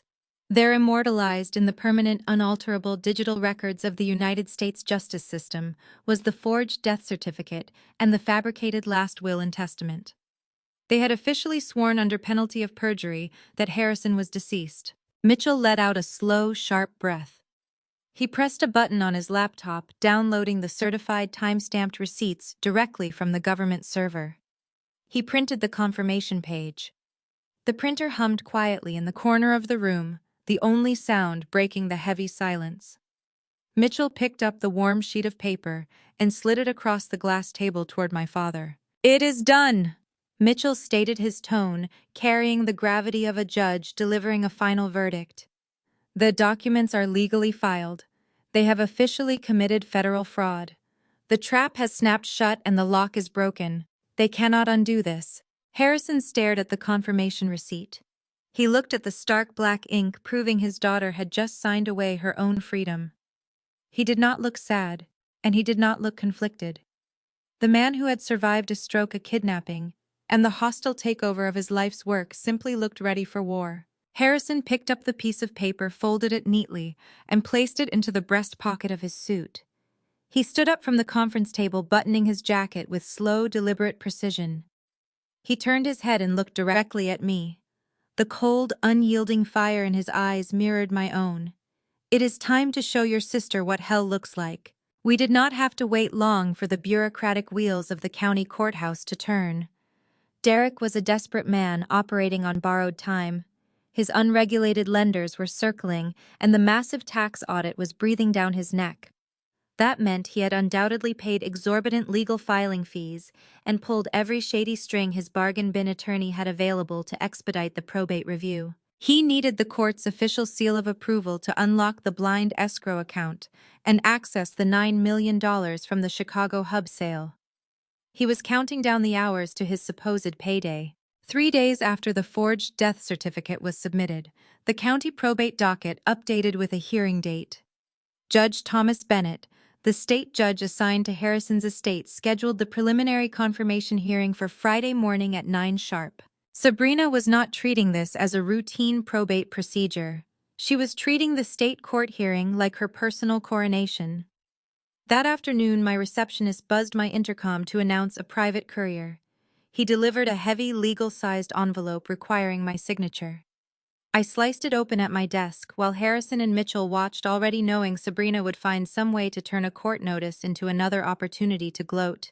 It was the official notice of the probate hearing, but Sabrina had gone out of her way to make it a spectacle. She had attached a handwritten note on her expensive custom-embossed stationery. The note was dripping with narcissistic glee and unearned arrogance. She explicitly invited me to attend the courthouse hearing, telling me I should secure a front-row seat so I could watch the judge formally strip my name from the family legacy. She did not just want to win, she wanted an audience. She needed to see the defeat in my eyes to make her stolen victory feel complete. My father read the handwritten note, and the muscles in his jaw tightened. He looked at Mitchell and asked if we could simply send the federal authorities to their house right now and arrest them for the forgery. Mitchell shook his head, his expression calm and calculated. He explained the nuances of federal prosecution. We needed them to walk into that courtroom and stand before the judge. We needed them to swear under oath that the documents were real. I looked at Sabrina's taunting note and saw an opportunity to strengthen the element. Fraud cases always turn on intent. A defense lawyer could argue that a client misunderstood a state law, relied on bad advice, or genuinely believed a document reflected Harrison's wishes. I could not prove a case simply by showing Sabrina was cruel to me, and I did not need to. What I wanted was a written statement showing she was deliberately excluding me, celebrating the result, and acting from a personal financial motive, rather than confused grief. Combined with the forged documents, money trail, and Rossi recording that text would corroborate the larger pattern. I opened my secure email client and began drafting a message to my sister. I had to swallow my pride and play the role of a terrified, broken woman who had just realized she was completely cut off from the world. I wrote that I was devastated by the upcoming court ruling and terrified of the future. I lied and stated that my forensic accounting firm was struggling with massive overhead costs and that I was facing imminent bankruptcy without a safety net. I begged her, appealing to our shared childhood and our blood ties to show some basic human mercy. I asked if she would be willing to carve out a tiny, insignificant fraction of the estate, just $50,000, to help me keep my business afloat and pay my mortgage. I made my tone sound utterly pathetic, stripped of all my usual confidence. I hit send, leaned back in my chair, and waited for the trap to spring. Through the keystroke logger, embedded on Derek's laptop, I watched in real time as the notification popped up on their end. I could easily picture Sabrina sitting in her lavish living room, likely sipping expensive champagne paid for by maxed-out credit cards, reading my plea for help. I watched the digital cursor hover over the screen. She did not even bother to consult her attorney. She did not draft a polite, sanitized legal refusal. She wanted the rejection to be personal, immediate, and devastating. She picked up her smartphone to ensure her response would bypass any corporate email filters and land directly in my hands. My cell phone buzzed loudly against the glass conference table. It was a direct text message from Sabrina. I unlocked the device and mirrored my screen to the large wall monitor so Harrison and Mitchell could read it simultaneously. The text was brutal, short, and entirely merciless. "You are a pathetic loser," Jocelyn, the message read in bright blue bubbles. "You turned your back on this family years ago to play pretend with your little accounting business. You have absolutely no right to a single cent of Dad's money, and I'm going to make sure you end up with nothing but the clothes on your back. See you in court, assuming you can still afford the gas to get there." My father stared at the massive monitor. The last lingering shred of parental hope he might have harbored for his youngest daughter completely vanished in that exact second. He looked at the cruel, taunting words and finally accepted that Sabrina was entirely beyond saving. She was actively rejoicing in the thought of throwing her own sister out onto the street. There was no grief in her actions, only pure, unfiltered malice. I did not feel hurt by her words. I felt the cold thrill of an investigator securing the final piece of undeniable evidence. I took a high-resolution screenshot of the text message, captured the digital timestamps, the cellular routing data, and archived the entire packet directly into my secure forensic vault. I had exactly what I needed. Mitchell leaned back in his leather chair, a slow smile spreading across his face. He adjusted his glasses and studied the archived message. I was careful about what it did and did not prove. The text was not a conviction by itself, and cruelty was not a substitute for criminal intent, but it was powerful corroboration. Sabrina had documented that she wanted me excluded, expected to control Dad's money, and felt no uncertainty about the result she was pursuing. A defense attorney could still argue confusion or reliance on counsel, but that story became harder beside the forged certificate, false will, and financial transfers. Mitchell looked at me, his smile widening into something genuinely dangerous. "Your sister just tied the noose around her own neck." Mitchell picked up his secured phone and contacted a white-collar financial crimes unit through professional law enforcement channels he had used on prior fraud matters. He made a formal referral and transmitted the evidence through a secure portal so investigators could verify it without alerting Sabrina and Derek. The package contained the forged death certificate, fabricated, will, the corporate ledger showing the $50,000 transfer to Dr. Rossi, Rossi's original recording and authentication statement, the attempted $500,000 reserved transfer, my home security footage from the break-in, and the Apex Horizon escrow agreement, showing why Derek needed probate authority. Every item came from an independent source or a record Harrison was legally entitled to access. The spyware had guided my investigation, but the evidence we handed over could stand without it. The investigators did not freeze a billionaire's world on a phone call. They reviewed the records, confirmed key banking data, and coordinated with federal prosecutors. Because the evidence showed an interstate wire fraud scheme and a real risk, Derek would move money or flee. Prosecutors sought sealed warrants and narrow orders, preserving accounts and blocking suspicious international transfers.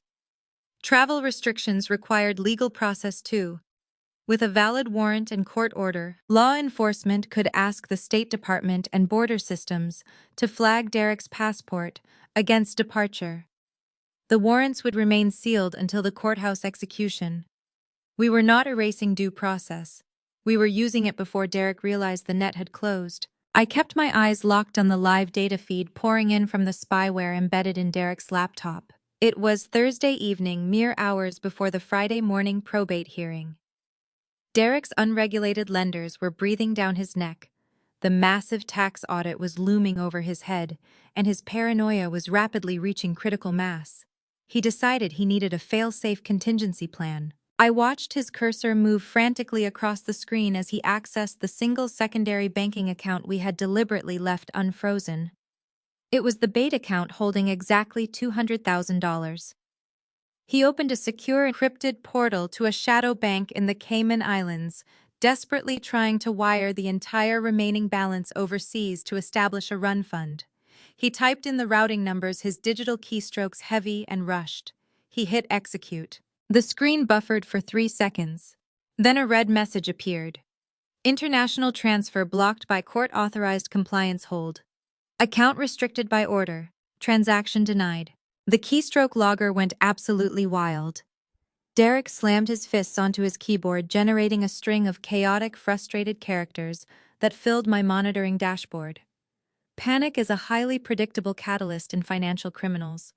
When fraudsters realize their liquid cash is trapped, their immediate uncontrollable instinct is physical flight. I watched him open a new browser tab and navigate directly to a private charter flight registry based out of a small regional airport. He attempted to book a one-way late-night flight to a non-extradition country in South America, trying to use a separate high-limit corporate credit card. The transaction was instantly denied. Derek was spiraling into terror. He opened the travel portal and called a charter broker trying to clear an international departure. The answer was final: his passport could not be cleared because a federal restriction was attached to his record. He had no idea a warrant sat behind it. He tried again, but every attempt hit the wall. Between the blocked transfer, failed charter payment, and travel hold, he understood that leaving the United States was no longer something money could solve. The digital feed shifted from web browsers to direct messaging applications. Derek was no longer trying to run. He was lashing out like a trapped animal. He fired off a rapid barrage of text messages to Sabrina, who was apparently sitting in another wing of their massive rented mansion. I read the messages in real time as they populated my monitor, watching their toxic marriage collapse under the crushing weight of impending federal prosecution. I was completely unhinged. He accused her of ruining everything with her pathetic, narcissistic need for a grand memorial service. He typed furiously, blaming her arrogance for drawing too much attention from the board of directors and demanding to know if her sloppy handling of the estate paperwork had accidentally tipped off the Internal Revenue Service. He called her an entitled, delusional amateur who was about to get them both locked in a federal penitentiary because she wanted to play corporate queen for a day. Sabrina fired back instantly, her own panic manifesting as vicious, venomous cruelty. The facade of the perfect supportive power couple disintegrated into a brutal text message war. She called him a weak, incompetent failure who was dragging her down with his pathetic virtual real estate debts. She mocked his inability to secure the Chicago hub money faster and reminded him that without her father's logistics empire, he would be rotting in a debtor's prison by the end of the month. She typed that she was the only reason he was not already living in his car. They were tearing each other apart from the inside out. Derek threatened to walk away and leave Sabrina to face the probate judge alone. Sabrina fired back that his signature was on the fake corporate authorizations, the wire to Rossi, and the escrow papers. If she went down, she promised she would hand his debt ledgers and shell company records to every investigator who asked. The argument exposed the truth. Neither wanted to admit their alliance had never been built on loyalty. It was built on access to Harrison's money. Now that the money was locked and the court date was hours away, each of them was already planning how to blame the other. It was a beautiful, chaotic symphony of mutual destruction. They were trapped in a burning house of their own making, viciously fighting over who lit the match instead of looking for an exit. I sat in my ergonomic chair, sipping a fresh cup of coffee, alongside my father and Mitchell, watching their digital warfare slowly burn itself out into exhausted, terrified silence. The clock on my office wall ticked past midnight. Friday morning was rapidly approaching. The sun would soon rise on the most important legal proceeding of their lives. Despite Derek's travel restriction, the frozen major accounts, and the terrifying possibility that federal investigators were watching their transactions, their narcissism overrode survival instinct. Their final messages before logging off were full of delusional reassurance. Sabrina told Derek to pull himself together, stop acting like a coward, and put his tailored suit back on for the cameras. She still believed appearance could overpower evidence. She reminded him of their supposedly unbeatable advantage. Harrison was documented as dead. They convinced themselves that no matter what banking problems were occurring, the probate judge would look at the official certificate, recognize Sabrina's authority, and hand them control of the estate. Because a dead man could not contradict them, they believed victory was irreversible. Friday morning, the sun rose across the stone steps of the county courthouse. I arrived an hour early and parked 2 blocks away to avoid a premature encounter. I wore a navy suit and carried only the evidence I needed. The probate hearing would unfold in state court, while the federal investigation waited quietly around it. My job was simple: let Sabrina and Derek stand behind the lie, establish the evidence, and give Harrison the exact moment to walk back into his own life. Inside the grand marble-floored lobby, I stood out of sight behind a heavy stone pillar and watched Sabrina and Derek make their entrance. They were a vision of performative mourning. Sabrina wore an impeccably fitted black designer dress, a wide-brimmed black hat, and oversized sunglasses to shield her supposedly tear-stained eyes from the imaginary paparazzi she desperately wished were there. Derek walked close beside her in a sharp black suit, playing the steady, grieving husband. They moved with the arrogant swagger of monarchs approaching a coronation. The frozen accounts, failed international transfer and travel restrictions should have terrified them, but they had rewritten those warnings into temporary compliance problems. They were convinced every obstacle would disappear once the probate judge recognized Sabrina as executor. Their belief in the fake death certificate had become stronger than their survival instincts, exactly why they still walked willingly toward the courtroom. Probate Courtroom 4 was a massive, intimidating space paneled in dark oak and smelling of old paper and floor wax. I waited in the hallway until they were seated at the petitioner table with their bargain bin attorney Richard Caldwell. The heavy wooden doors were open, and the gallery was mostly empty, save for a few bored law clerks and a court stenographer adjusting her machine. I timed my entrance perfectly. Just as the bailiff announced the arrival of the Honorable Judge Thomas Bennett, I stepped through the heavy doors and walked down the center aisle. I walked completely alone. No lawyers flanked me. My father and Mitchell were nowhere in sight. My footsteps echoed sharply against the polished floorboards. I took a seat in the second row of the gallery directly behind the defense table.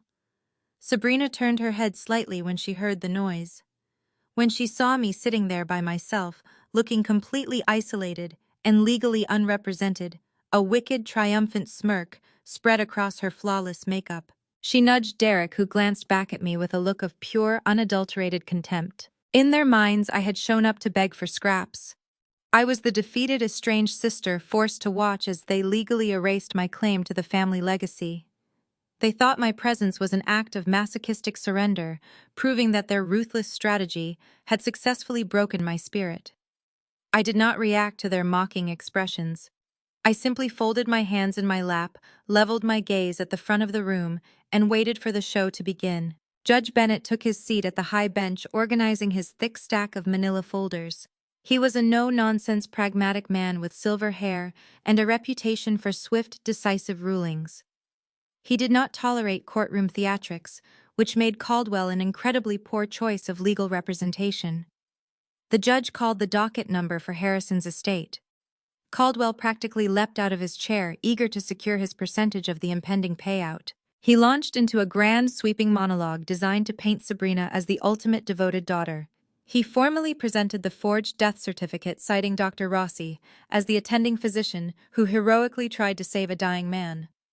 Caldwell handed over the fabricated last will and testament, pointing out the forged signatures and the clauses that explicitly granted Sabrina and Derek immediate uncontested control over the entire logistics empire and all associated offshore accounts. He spoke with the slimy confidence of a man who thought he had outsmarted the federal government, weaving a tale of a peaceful passing and a clear line of succession. Caldwell did not stop at simply presenting the fake documents. He wanted to ensure I was thoroughly crushed and permanently removed from the financial equation. He requested that the court formally recognize the new will and explicitly invalidate any previous trust documents that might have included my name or any of my independent corporate entities. He painted a tragic fictional narrative for the judge. He claimed my father was deeply disappointed in my career choice as a financial investigator and my decision to distance myself from the family dynamics. He told the court that Harrison's dying wish was to protect the logistics empire from my supposedly greedy hands. He requested a permanent legal injunction, barring me from accessing any estate funds entering the corporate properties or contesting the executor financial decisions moving forward. He wanted my name entirely expunged from the family record, erasing my legal existence from my father's legacy. Sabrina dabbed at her dry eyes with a black lace handkerchief, leaning into Derek's shoulder for dramatic effect, as the lawyer assassinated my character on the public record. Throughout Caldwell's monologue, I remained silent. I did not object, interrupt, or give Sabrina the satisfaction of seeing me react. I sat in the wooden pew and occasionally checked the silver watch on my wrist. I was not waiting for some mystical instant when a family lie transformed into a federal felony. The crimes already had a history.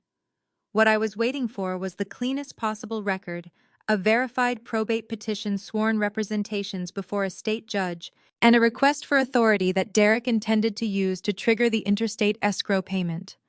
Every sentence Caldwell placed into the transcript tightened the connection between the forged documents and the money. Their own courtroom strategy was documenting the intent prosecutors would later have to prove. They mistook my silence for defeat. Derek even scoffed when Caldwell asked the court to bar me from the estate.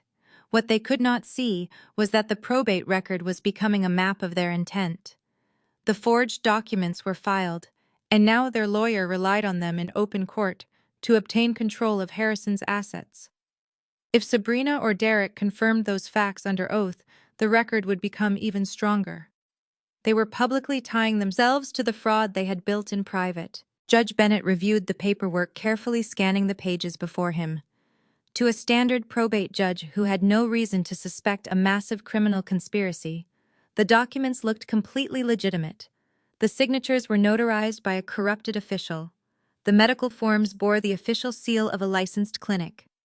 The legal formatting, while slightly sloppy, passed the basic requirements for a preliminary estate transfer. He looked over the rim of his glasses, addressing the courtroom at large. He asked if there were any immediate objections from the family members present before he moved to finalize the preliminary orders and grant Derek the executive authority he desperately needed to access his blind escrow funds. The room went dead silent. Caldwell puffed out his chest, adjusting his cheap tie, feeling victorious. Sabrina squeezed Derek's hand, practically vibrating with excitement. Her eyes darted back to me, flashing a look of absolute venomous victory. She had done it. She had stolen the empire out from under me and secured her multi-billion-dollar payday. She was mere seconds away from unlocking the blind escrow account and paying off the massive IRS debts hanging over her husband's head. Judge Bennett nodded, apparently satisfied with the lack of vocal opposition. He picked up his heavy wooden gavel, grasping the polished handle firmly. He raised it in the air, preparing to strike the sounding block to officially validate the fraudulent documents and transfer the multi-billion-dollar empire into the hands of two desperate criminals. I checked my watch one last time. The timing was absolutely flawless. The federal agents waiting outside the building were in position, blocking every exit. The trap had been fully deployed.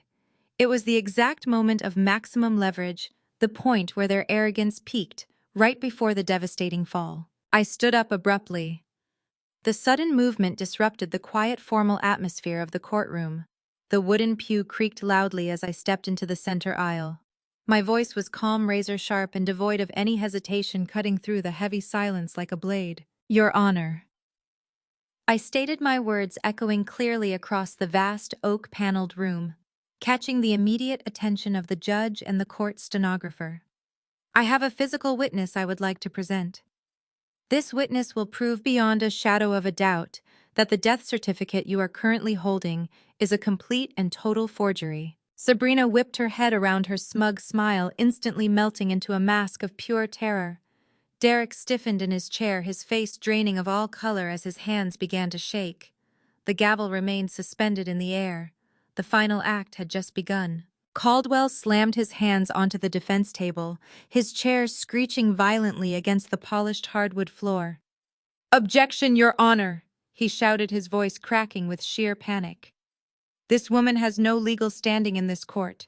She is an estranged, disgruntled relative, attempting to disrupt a lawful probate proceeding with baseless theatrical accusations. I demand she be removed from the gallery immediately." Judge Bennett did not strike the gavel. He lowered it slowly, his eyes moving from Caldwell's sweating face to my calm expression. A state probate judge with decades on the bench did not need theatrics to recognize panic. Caldwell was vibrating with fear while I stood still. That contrast was enough for the judge to hear me before deciding anything. "Objection overruled," Judge Bennett stated, his voice cutting through the tension like a steel blade. "This court takes allegations of fraudulent documentation very seriously. You claim you have evidence that can invalidate this death certificate. Step forward and present your foundation." I walked down the center aisle, passing the low wooden gate that separated the public gallery from the legal floor. I did not bring a lawyer to speak for me. I brought a heavily encrypted tablet and a stark red manila folder. I placed the folder directly onto the evidence podium facing the high bench, moving with the clinical precision of an auditor dissecting a crime scene. "Your Honor, my name is Jocelyn.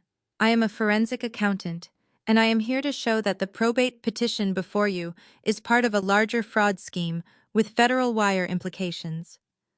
I began projecting my voice for the court reporter. Derek is not a grieving son-in-law carrying out a final wish. He is facing an $8 million deficit from collapsed virtual real estate investments, an active Internal Revenue Service audit, and millions in private debt. Those pressures explain why he needed immediate access to Harrison's assets and why this false death certificate was created. Caldwell tried to interrupt again, sputtering wildly about relevance and hearsay, but Judge Bennett shot him a look so lethal it instantly silenced the cheap attorney.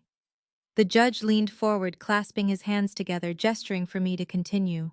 I opened the red folder and extracted the high-resolution banking records. 2 days after my father allegedly passed away, Derek authorized a discreet wire transfer of exactly $50,000 from my father's corporate emergency reserve account. I pulled the routing data directly from the logistics company ledger. The recipient of that transfer was a newly incorporated shell company. I tracked the incorporation documents through the state database. That shell company is owned entirely by Dr. Leonard Rossi. I slid the financial documents toward the bailiff, who immediately handed them up to the judge. Judge Bennett adjusted his glasses, his eyes scanning the highlighted routing numbers, the timestamps, and the shell company registration. "Dr. Rossi is the exact same physician who signed the death certificate you are currently holding, Your Honor." I continued, relentless and sharp. "A doctor with a history of severe medical board disciplinary actions for gross negligence. He did not sign that certificate out of professional medical duty. He signed it because Derek purchased his signature for $50,000 to bypass the county coroner. Sabrina gripped the edge of her table, her knuckles turning bone white. She looked at Derek, whose breathing had become rapid and shallow. The grand illusion of their untouchable wealth was disintegrating under the harsh fluorescent lights of the courtroom. "That is a fabricated lie," Sabrina shrieked, entirely abandoning her poised, grieving heiress persona. "She hacked into our private accounts. She is making this up to steal my inheritance." I did not look at her. I kept my focus entirely on the judge. I reached into my tailored jacket pocket and pulled out the small black digital audio recorder I had secured from Rossi's bleak clinic. I placed it onto the polished wood of the podium. "Your Honor, the financial records establish motive and the illegal transfer, but this device establishes knowing participation and intent," I said. Dr. Rossi surrendered the original recorder when I confronted him, signed a statement identifying the meeting, and agreed to authenticate the recording for investigators. It captures Sabrina and Derek ordering the false death paperwork and discussing the payment for it. With the judge's nod of approval, I pressed the play button. I held the recorder directly up to the podium's microphone. The grainy but unmistakable audio filled the cavernous courtroom, broadcasting their conspiracy to everyone present. Sabrina's arrogant voice filled the courtroom. The recording captured her ordering Rossi to invent the time of death and create paperwork, bypassing ordinary medical examiner review, identification, and documentation. Derek's voice followed, promising the $50,000 transfer once the false certificate was completed. The conversation sounded nothing like confused grief or a clerical error. It sounded like planning. The silence in the courtroom following the playback was absolute and suffocating. The court clerk stopped typing, her hands hovering above her machine in pure shock. Judge Bennett stared at the black plastic device, his jaw set in a tight, furious line. He had spent his entire career upholding the law, and he had just been handed irrefutable recorded proof that the people standing in his courtroom were attempting to use his bench to commit federal wire fraud. Caldwell physically stepped away from his clients. The greasy lawyer suddenly realized he was standing in the blast radius of a massive federal indictment. He began shuffling his papers frantically, trying to figure out how to withdraw as their counsel before the judge held him accountable for submitting the fraudulent paperwork to the court. Sabrina realized the legal walls were rapidly closing in. Her financial defense was destroyed. Her audio confession was now public record. She had only one weapon left in her arsenal, the very same weapon she had used to manipulate our family for her entire life. She pivoted instantly to aggressive theatrical victimhood. Sabrina let out a loud, dramatic wail. She collapsed back into her wooden chair, burying her face in her hands. Her shoulders heaved with manufactured sobs. She looked up at the judge, tears streaming down her flawlessly made-up face, playing the role of a traumatized daughter who was being viciously attacked by a jealous, unhinged sibling. "You cannot listen to her!" Sabrina cried out, her voice trembling with the perfect amount of engineered heartbreak. "Jocelyn has hated me since we were children. She has always been jealous of my relationship with our father. She resented him for his success, and she resented me for actually loving him." She stood up, pointing a trembling finger at me, tears freely rolling down her cheeks. "She is a manipulative monster. She hired someone to fake that audio. She fabricated those bank statements because she cannot stand the fact that Dad chose me. He knew she was cold and calculating. That is why he left her nothing." Sabrina took a step toward the center aisle, pressing a hand over her heart, delivering the performance of a lifetime. "I was there, Your Honor. I was sitting right beside his bed. I held his hand as he took his final breath. I felt his pulse stop. My father died in my arms. How can you be so cruel as to stand here and mock my grief?" Her performance was so intense, so dripping with desperate conviction, that for a split second the heavy tension in the courtroom shifted. It was the ultimate display of narcissistic manipulation, a woman willing to weaponize a fake death to secure her stolen empire while painting the person exposing her as the true villain. I stood at the podium, unmoving. I did not defend myself against her wild accusations. I did not yell. I did not show an ounce of anger or frustration. I looked at my sister's tear-stained face, and a slow, cold smirk spread across my lips. I let her dramatic, echoing words settle into the absolute silence of the room. I tilted my head slightly, locking eyes with her.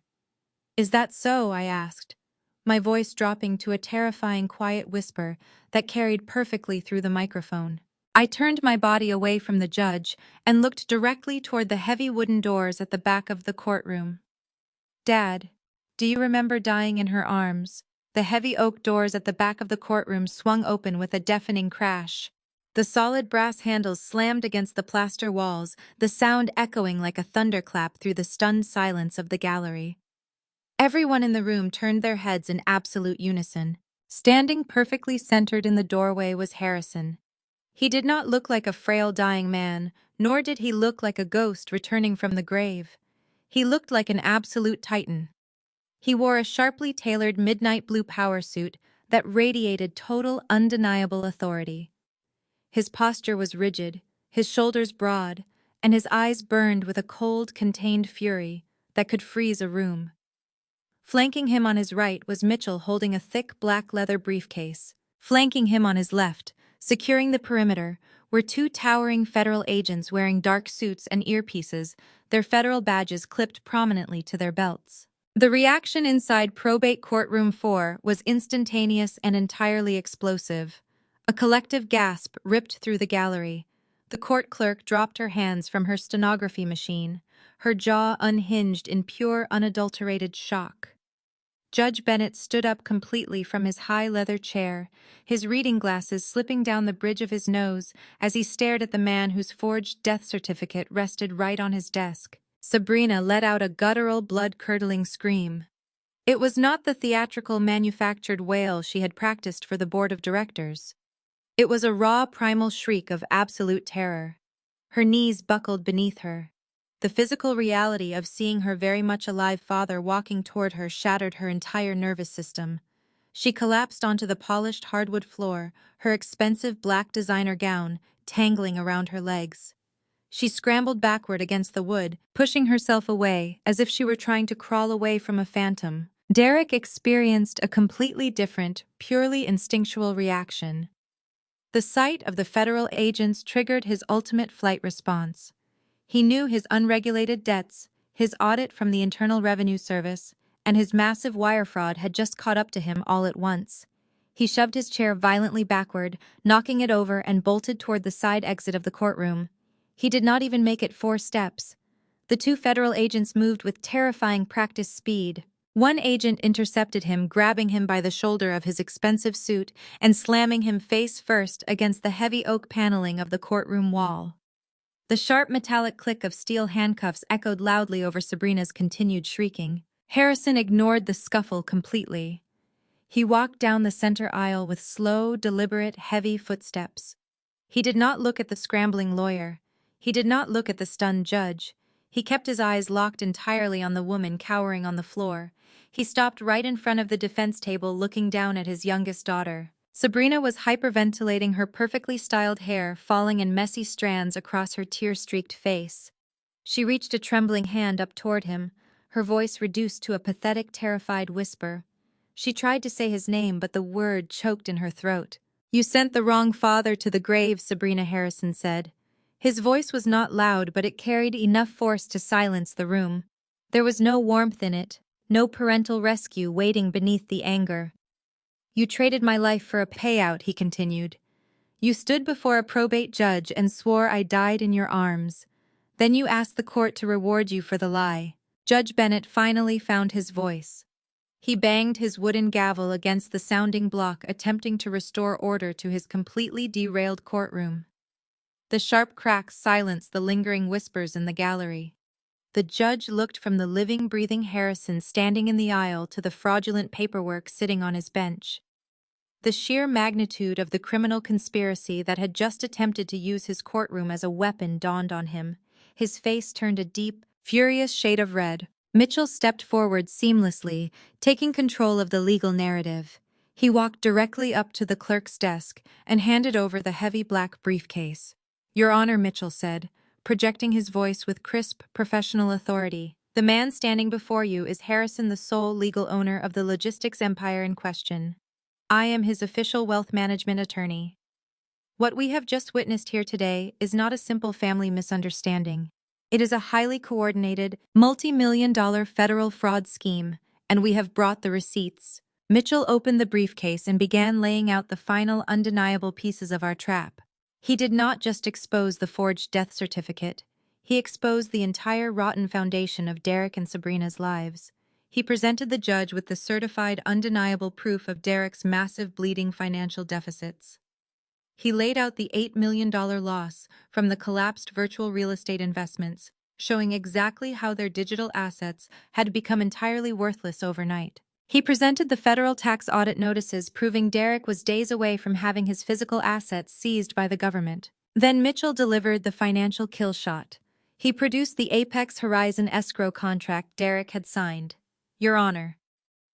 Derek was so desperate for liquid capital that he signed documents claiming authority to sell a $40 million distribution hub for only $9 million to an anonymous acquisition company. Harrison, the living owner, had separately protected the title through genuine authorization, so the asset itself was never exposed. Derek's side of the agreement required court-validated proof of death and probate authority before a dollar could be released from escrow. That is why they are here today.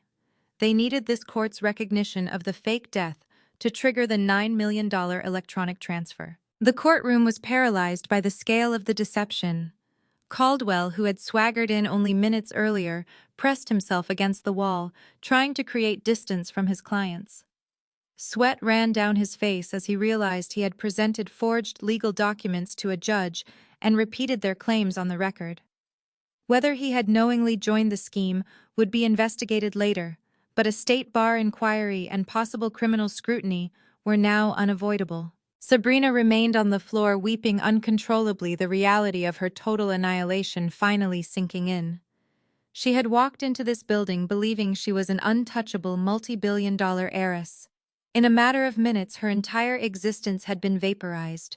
The designer clothes, the luxury cars, the massive out-of-state mansion, all of it was built on a foundation of sand, and the tide had just rolled in to wash it all away. Her reputation among the city's corporate elite was destroyed. Every executive and distributor from the fake memorial would know the truth by the end of the day. The country club's social circles and luxury image she had treated like a birthright were gone. Her accounts were restrained pending the criminal and forfeiture process, her access to Harrison's money was finished, and her personal debts remained. She had entered court expecting to become an heiress, and left facing the possibility of bankruptcy and prison. Derek was faring even worse. Pinned against the oak wall by a federal agent, he looked physically smaller than he had an hour earlier. His failed investments, tax problems, private debts, and wire fraud scheme had converged at once. Federal authorities could now pursue forfeiture and tax collection against whatever assets remained while his private creditors circled the wreckage.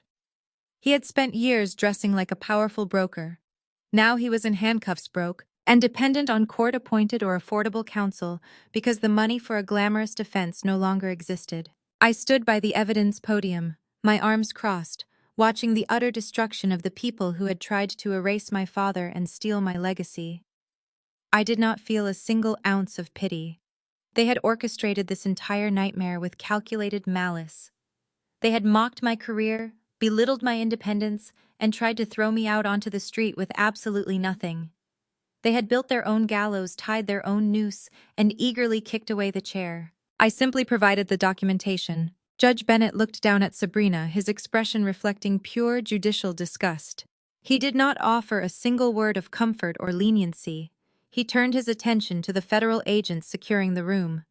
Agents, execute the warrants, Judge Bennett ordered, his voice echoing with final authority. The two federal agents moved immediately. One produced the sealed arrest warrants prosecutors had obtained after reviewing the financial dossier. The other stepped behind Derek before he could bolt again. Steel cuffs closed around his wrists. Sabrina stared at the warrant in the agent's hand, then at Harrison, finally understanding the officers had not come to protect her inheritance. They had come for her. A second set of cuffs clicked shut, ending the fantasy that this courtroom was her coronation. Judge Bennett did not try to turn a probate bench into a federal criminal court. He suspended the estate petition, ordered every disputed document preserved as evidence, and made the record explicit that Harrison was alive and that no transfer of estate authority would be recognized. He then directed the clerk to preserve the complete transcript for the investigating agencies. That was when Sabrina's performance finally collapsed. She begged Harrison to stop. The agent swore Derek had manipulated her and promised she would return every dollar if he just called the whole thing off. Harrison did not move. I watched her search his face for the indulgent father who had rescued her from consequences for 30 years. He was gone. Derek tried the opposite strategy. He talked over Sabrina, insisting the lawyer had drafted everything and Rossi had misunderstood the arrangement. Caldwell stepped away and asked to withdraw, but Judge Bennett ordered him to remain available while the record was secured. Mitchell handed the clerk Harrison's genuine estate documents and identification, then notified the escrow agent that no payment could be released under the fraudulent probate claim. In minutes, the fake will was frozen, the $9 million remained protected, and the very proceeding Sabrina expected to make her rich became part of the evidence trail that ended her control. My father and I stood side by side near the evidence podium as the agents read Sabrina and Derek their rights. Sabrina kept pleading until they turned her toward the aisle. I did not answer. Harrison did not look back. We let them walk past the same benches they had entered with such confidence, now in handcuffs and under federal custody. When the courthouse doors closed behind them, the scene did not repeat itself. It ended. Their scheme had reached the only conclusion their choices had left. The legal aftermath unfolded over the following months. Federal prosecutors used the bank records, interstate transfers, tax evidence, forged estate documents, and escrow scheme to build the wire fraud case. State prosecutors handled the residential burglary and property offenses from the break-in at my house. Derek was ultimately convicted across the coordinated cases, ordered to pay restitution, stripped of his remaining assets, and given a combined 15-year sentence. He entered a federal correctional institution with no real estate portfolio left to manipulate. Sabrina fared no better. The probate fraud, false sworn filings conspiracy, and her role in the interstate scheme produced a combined 7-year sentence after state and federal cases were resolved. Her corporate standing disappeared, bankruptcy became unavoidable, and her social world abandoned her. Dr. Rossi surrendered his medical license and faced prosecution. At Harrison's company, the board restored his uncontested authority and voided every unauthorized action Derek and Sabrina had attempted. 6 months later, the morning sun poured through the floor-to-ceiling glass windows of my firm's newly expanded corporate headquarters in the heart of downtown. The air was filled with the warm scent of fresh flowers and brewing espresso.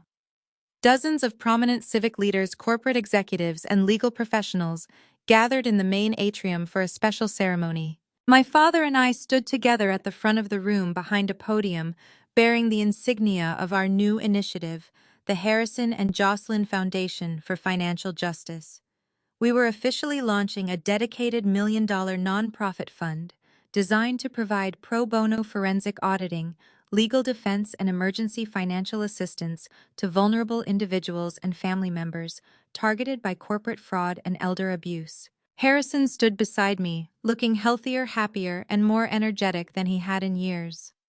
The mild stroke was a distant memory, and the weight of managing his massive empire alone had been lifted from his shoulders. Before the gathered crowd, he picked up a pair of golden ceremonial scissors and cut the red ribbon officially opening the foundation. Then he pulled a thick, leather-bound document from his jacket and placed it on the podium. Mitchell stepped forward to notarize the signatures. In front of the entire assembly, my father officially signed his finalized estate and corporate succession plan. He legally transferred total ownership of his multi-billion-dollar logistics conglomerate, along with all associated holding companies and international real estate assets, directly to me. He stepped down as Chief Executive Officer, officially naming me the sole chairperson and CEO of the unified empire, while he transitioned into a relaxed advisory role on the board. He looked at me with immense pride as the room erupted into applause. He leaned in close and whispered that he knew his life's work was finally in the hands of someone with the intelligent strength and unyielding integrity to protect it. Later that afternoon, after the guests had departed and the atrium quieted down, I walked into my private corner suite on the top floor. The elevated view offered a sweeping, unobstructed panorama of the glittering city skyline and the bustling harbor below. Ships bearing our logistics insignia moved steadily across the water, keeping the arteries of commerce flowing. I poured myself a cup of dark roast coffee, taking a slow sip, and leaned against the glass window. The rich flavor was grounding, and the warmth of the mug rested comfortably in my hands. My mind drifted back to where this entire nightmare began. I thought about that cold Tuesday morning at 7:15 a.m. when my phone rang, and my sister's icy voice declared that our father had died and that I was getting nothing. I remembered Derek's cruel laughter in the background, their sloppy forgery, the trap, at the Chicago distribution hub, the hidden recorder in the doctor's office, and the dramatic moment when Harrison walked through those courthouse doors to claim his life back. They had believed that family ties were a shield they could use to hide their malice, assuming that blood relations would force us to tolerate their cruelty and forgive their crimes. They had fundamentally misunderstood who we were. There was no cheap, easy forgiveness waiting for them. Some betrayals cut too deep, and some lines once crossed destroy a relationship forever. True justice is not about revenge or petty vindictiveness. It is about allowing the cold, unyielding law of cause and effect to take its natural course. It is about holding bad actors accountable for the damage they cause regardless of their last name. Family should be a sanctuary built on mutual respect and integrity, not an excuse to enable narcissism, theft, or cruelty. Sabrina and Derek were exactly where they belonged, paying for every lie they had told and every dollar they had attempted to steal. Their greed had consumed them, while our commitment to the truth had set us free. I smiled softly at my reflection in the glass, taking another sip of coffee. The air around me felt clear, pure, and completely free of toxicity. I was no longer just a forensic accountant hunting down other people's white-collar crimes.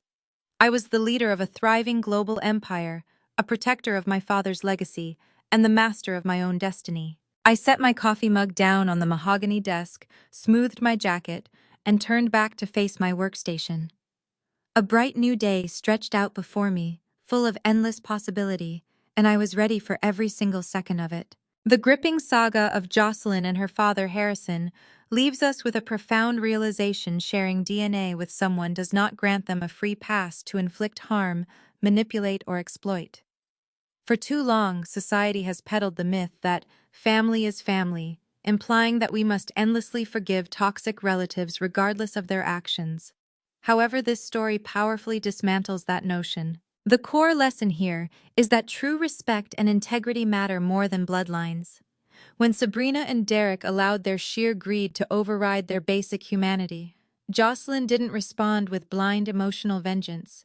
Instead, she responded with calculated boundaries, forensic facts, and the cold, hard truth. It teaches us that walking away from toxic family members is not an act of cruelty, but a necessary step for self-preservation and justice. Accountability is the ultimate equalizer. By maintaining emotional control, Jocelyn proved that light always pierces through the darkest webs of deception.